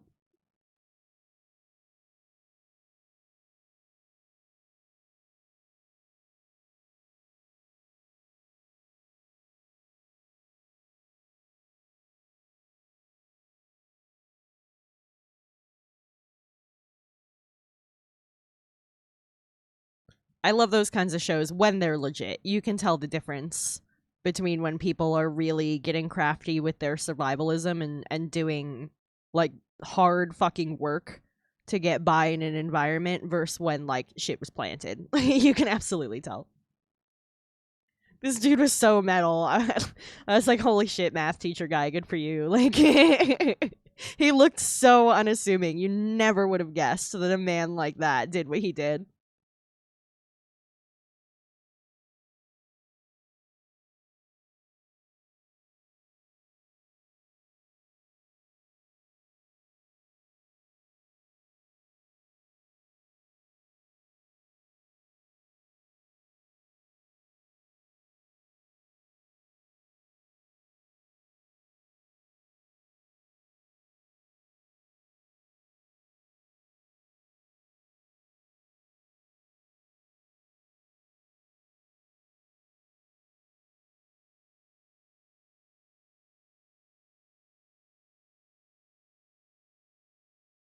Oh, yeah? I want to hear about this.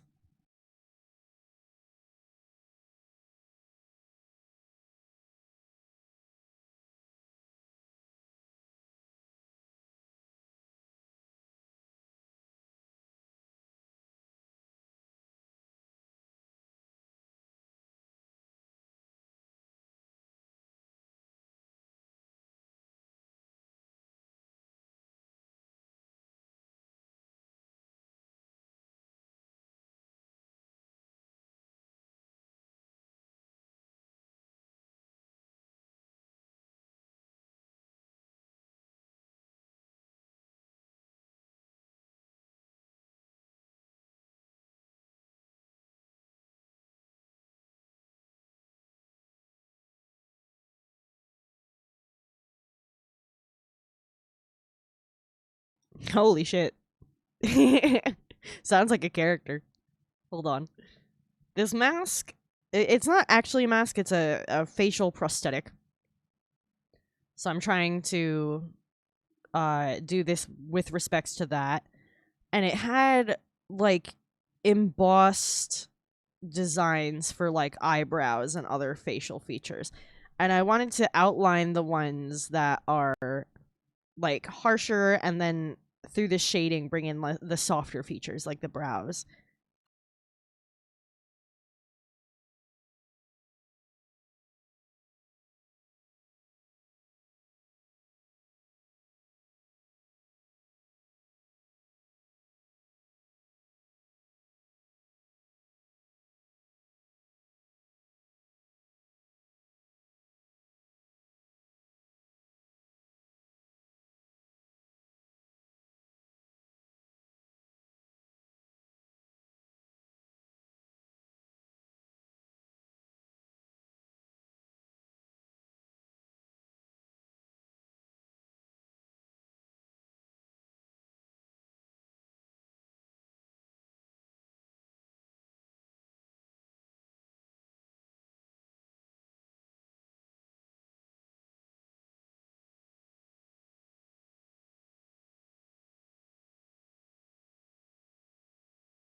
That seems about right.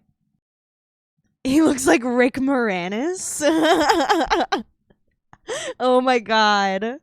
Suddenly Seymour. Great reference.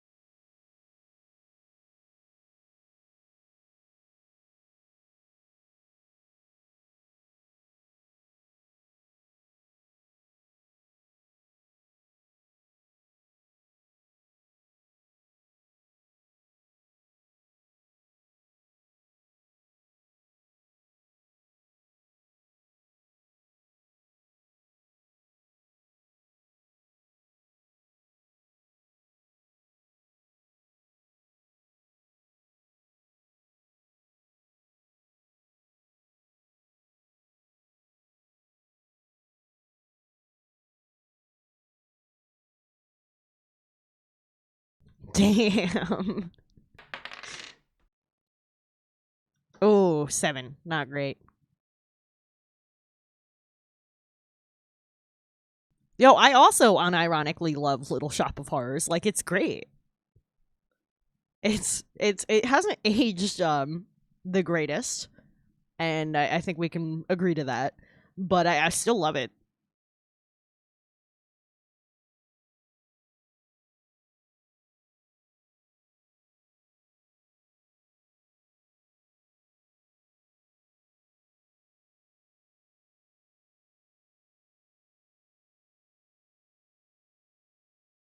It's funny too because there were things they removed from the musical when they made the movie to make it less problematic, and then they just made it problematic in different ways.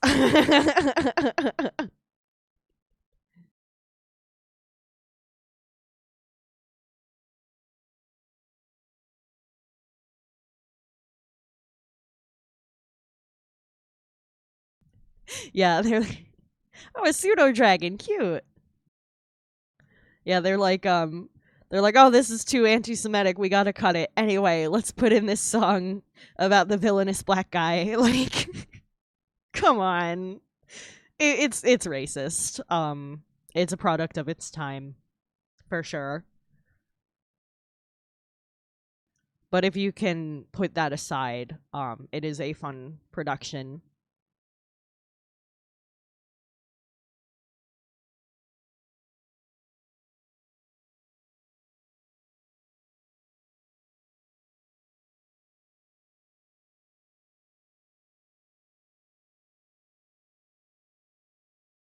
That's crazy. Dude was just bored.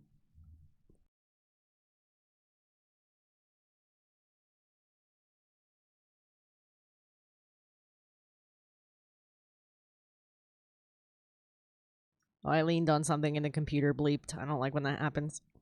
I think I unplugged my mouse for a second with my ankle. Hold on. Okay, I'm good. I'm good. Let me just move my ankle away from that spot.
Holy crap.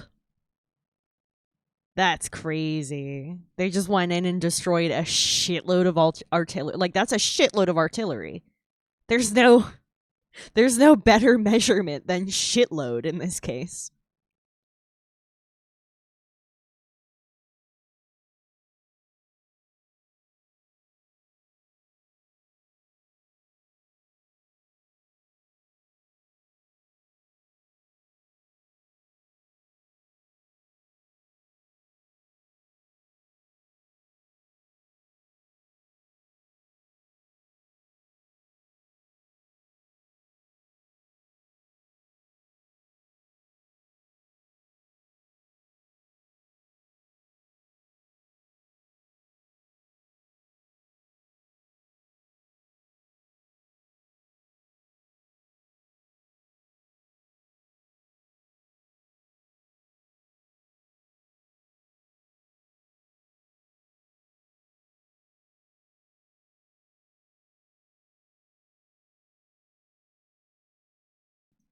Jesus Christ.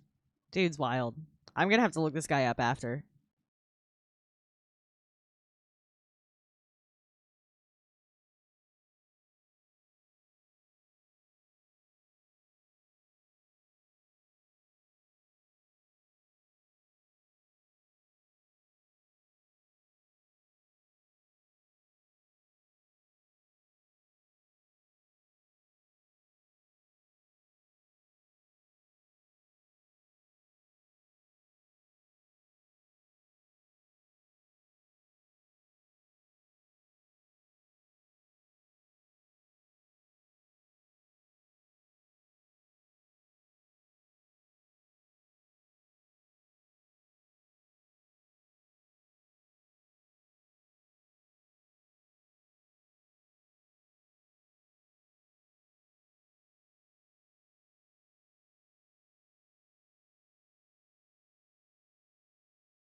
Damn, Rick Moranis is the main character. Is that why somebody punched him in the face in New York? No, but for real, Rick Moranis deserves better. He's a great guy. Like, Hollywood doesn't have a lot of real ones, and I would put him on that list.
This is certainly coming along.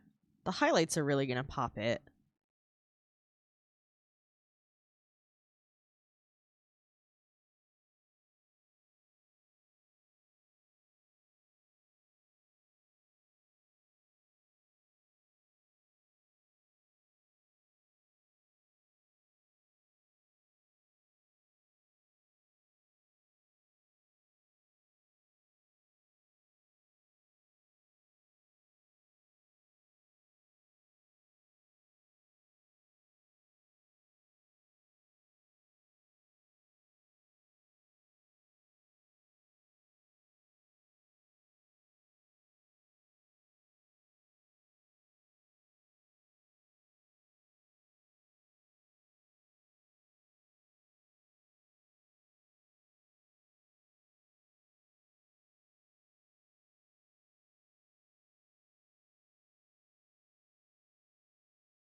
Whoa, that's crazy.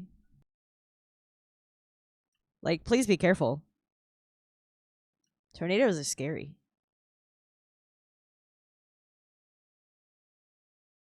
Do they have, like, a good place to go if one got too close? I feel like that should be required out that way. We don't really get them here.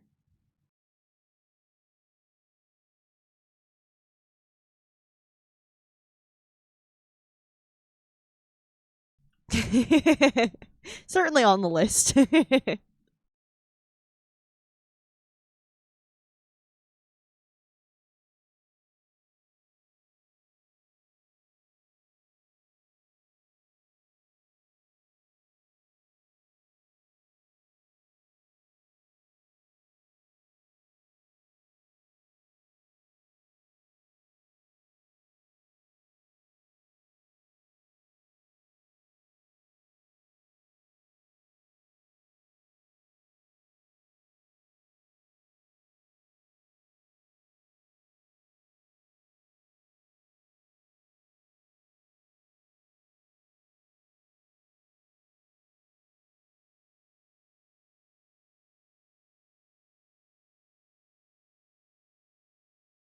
Ooh, good song. I suppose that makes sense. I don't know. Duck under a table or something. You know tornado safety better than I do. I'm from New Jersey. But seriously, please be safe.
Man, yeah, I get that, but you know what I'm saying. Just don't test your luck. People do stupid shit during storms, and I know you're not stupid, but we don't always act rationally in emergencies. You know?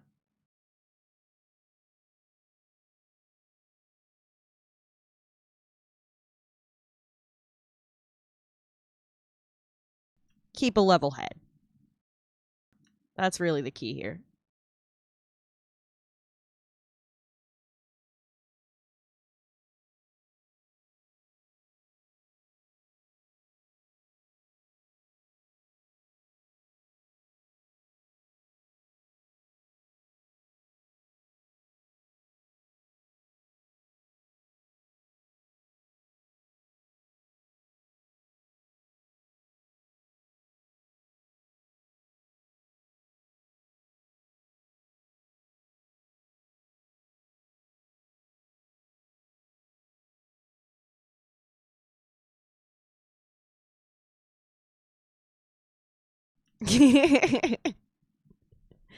Oh gosh. From what I understand, tornado sirens are like freaky to hear as well. I mean, at least in certain regions, I've heard clips of them. We don't have them here.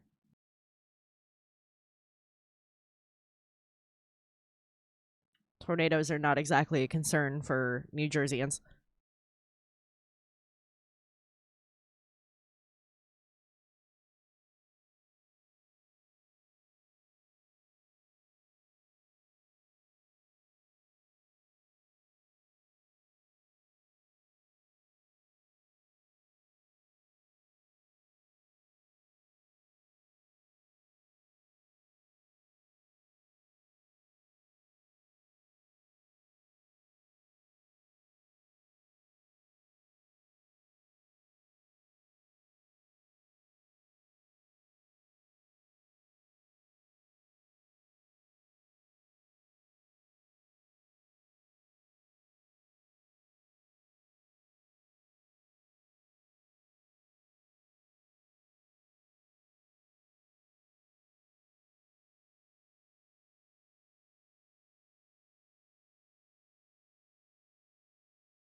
There are parts of Jersey that sometimes get tornadoes. Um, we've had a few over the last few years, uh, but mostly it's been a result of climate change. We really don't have the wind tunnels. There's a couple areas where it's a bit easier for tornadoes to form, but they don't really happen.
Y'all probably can't even. I'm working on such like finite little bits. It's probably hard to even tell what I'm doing half the time.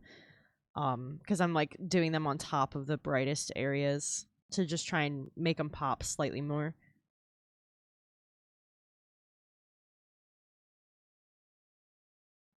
Give the mask a little more texture because it was quite the elegant mask, honestly.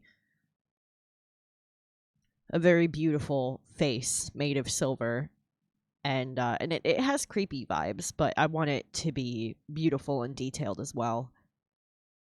And I want like a few scratches here and there just to designate like some wear and tear too. So I'm kind of popping in some like oppositional highlights that metal tends to get, since lighting is very bouncy on metal. And I'm throwing in like a couple almost like scratches of light here and there to make it seem like contours or wear. I don't want it to be too beaten up because obviously, based on this guy's dress and everything, he's rather wealthy. So he probably wouldn't let his clothes get in terrible shape. Especially not his mask, since it's a prosthesis. But I do want it to have a little wear and tear to suggest it is, in fact, worn every day.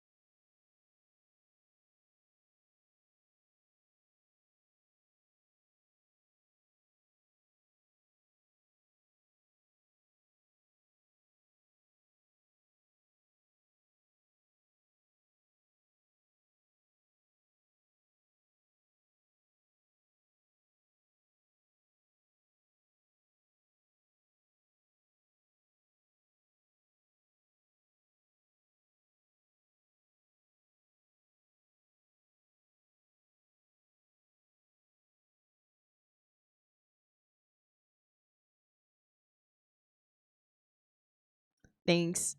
Yeah, I really like to consider wear and tear and stuff, and I do less of it on characters who are wealthier, but they get more details in other ways, like the embroidery and stuff, where characters that are poor will have less of those refined kind of details and more wear and tear. But I think that's looking pretty good. I want to kind of. I think I need to drop the opacity a little bit on the darkest parts.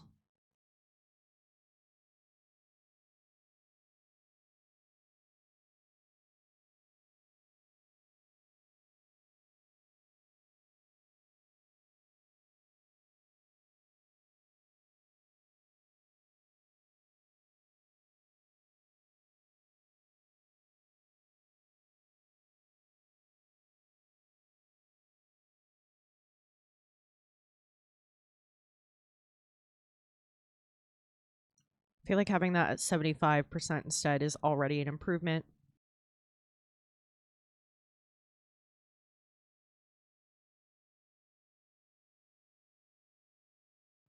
I'll set that one at 80.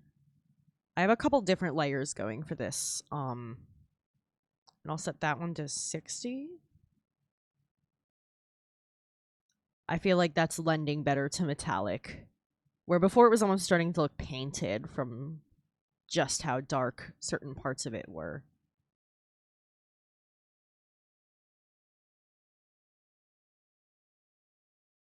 And then this is on a layer that's shared with some other stuff, so I need to boop, boop, boop.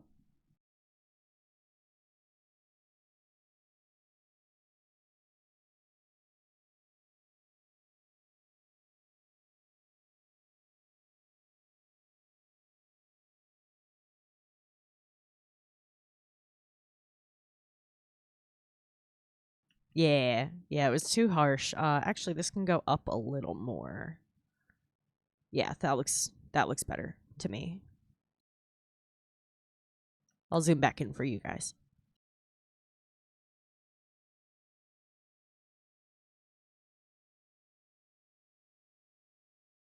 Got like waterline highlights.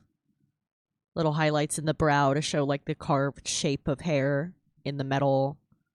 I tried to put highlights anywhere where it's jutting out particularly hard. Little highlight here, little highlight here, little counter highlight here.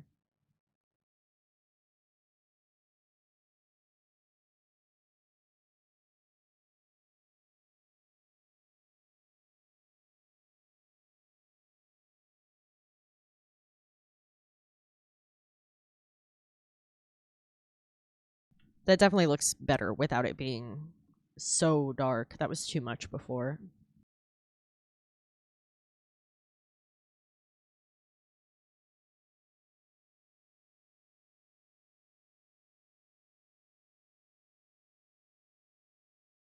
Oh, you know what? Which fucking... Not this one. Boop, boop, boop.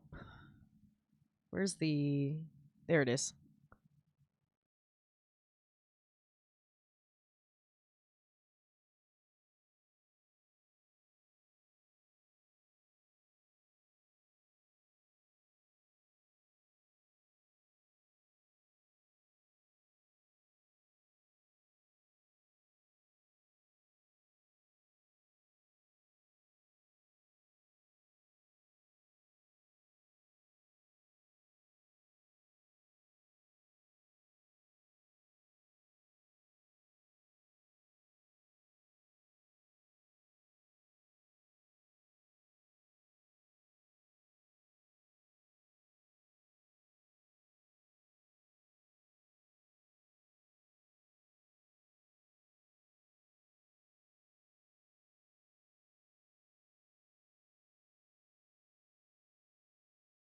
There. I had to shade the headband thingy that holds on the veil. I don't know what to call that.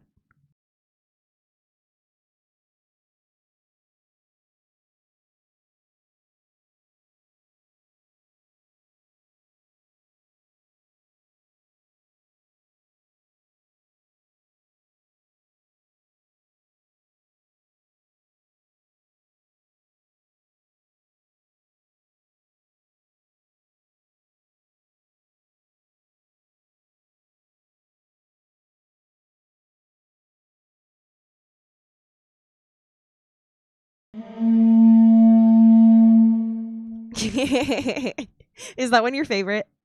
A lot of people like that one, and I'm glad.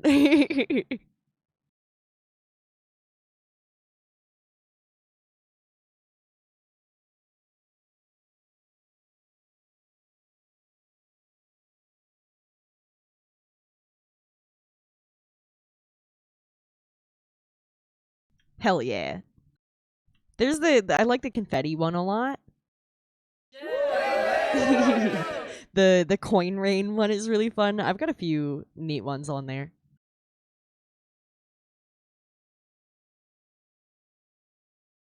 I think I want to outline his embroidery again to make it a bit cleaner. Confetti.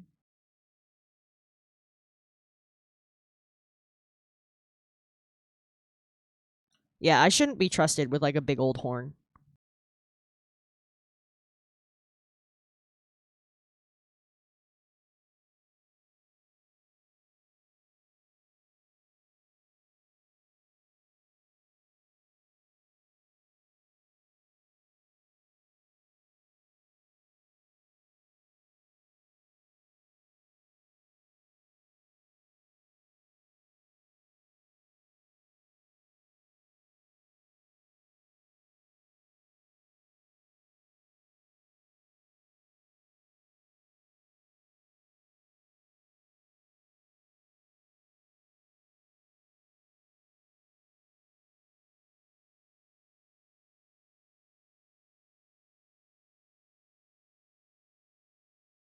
Uh, no.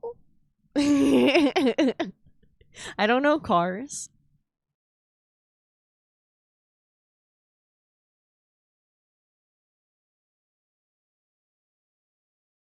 You don't know cars either. This, I feel like this is leading into a pun, and I'm just being too stupid. Unless you do, and we've never talked about cars because I don't give a shit about cars.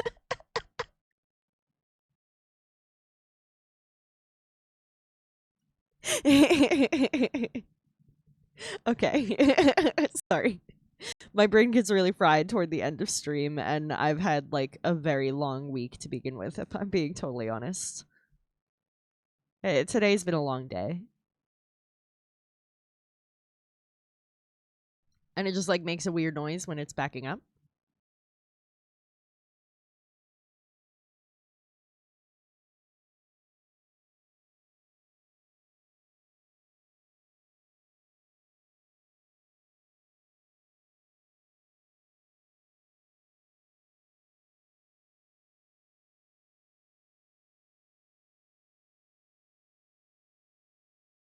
Hmm. Interesting. Is it like purposeful? Or is there something wrong with her car?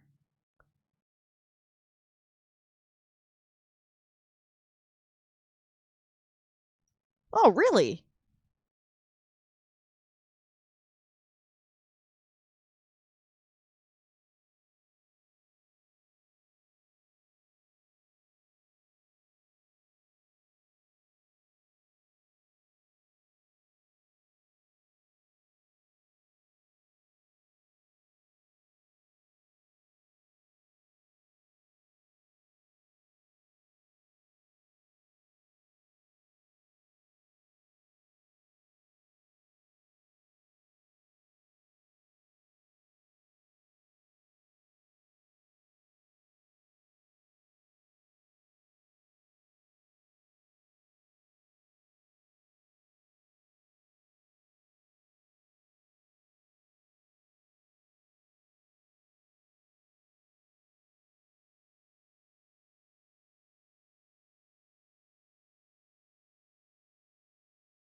Huh. Interesting. I wonder why. Or if that's just like a little Easter egg they decided to throw in. Maybe because I like, if I had some kind of noise for backing up, I would want it to like scare away animals. So I don't like if there's an animal hiding beneath my car or something. You know what I'm saying?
I think that reads from a distance much better.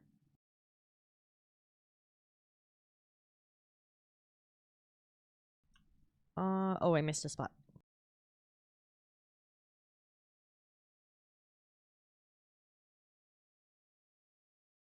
There.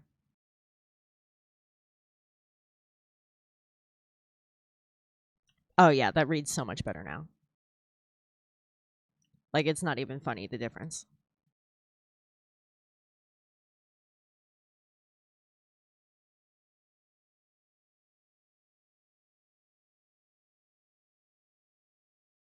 Okay, well, that's going to be my stopping off point for the night.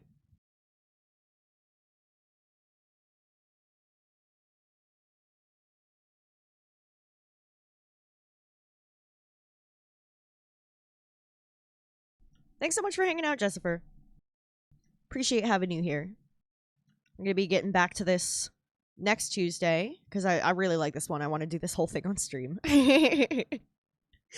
And there's going to be a couple things I'm going to be trying to work on between streams. I have been quite busy, but I want to do Punk Apes emotes. I want to get those done already this week. And I appreciate you being understanding, man. Yeah, this is coming out pretty fucking sick. I can't wait to like complete this and have it among my collection. And on my website, and I'm gonna post it everywhere.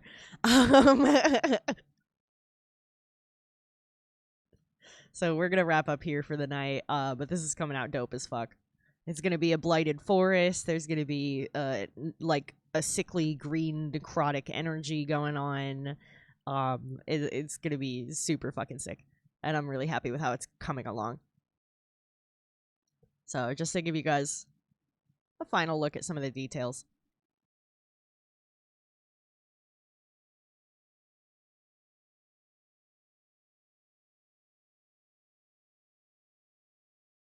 Yeah, this one's a big old one. Punk, I am fine. I am not I'm not running myself into the ground, don't worry. But I need to shade and blend out this guy's hair. I want to touch up the skin a bit. I need to finish the belts and add shading for them. And some other details for this guy. And then we're going to be working on the background and the magic effects and the light from the magic effects. Oh, thank you, Sir Pippin. Yeah, I don't do it often. But I think it looks scraggly and realistic. Thank you guys. Thank you. Yeah, I'm really looking forward to seeing how this turns out in the end. It's been fun doing like the shading for all the fabric wrinkles and all the different textures it's got going on. Yeah, we got to do Ren Fair together this year.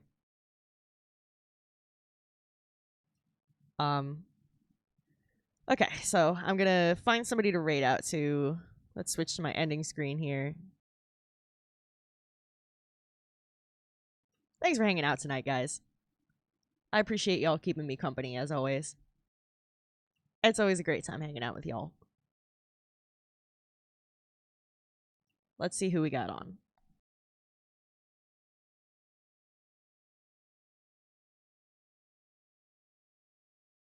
Oh, you know what? Substances Used is streaming right now, and they're also a non-binary streamer. And I don't think I've ever gotten to raid them before because we usually stream at very different times of day. So I'm gonna go and raid them.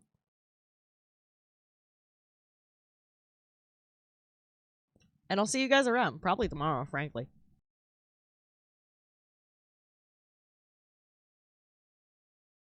Alright, Substances Used is playing Schedule 1.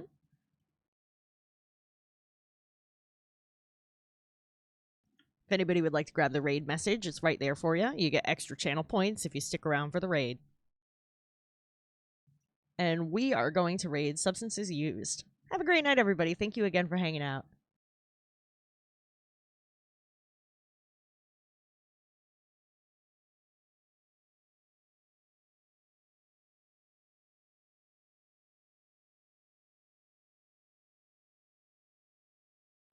Goodbye.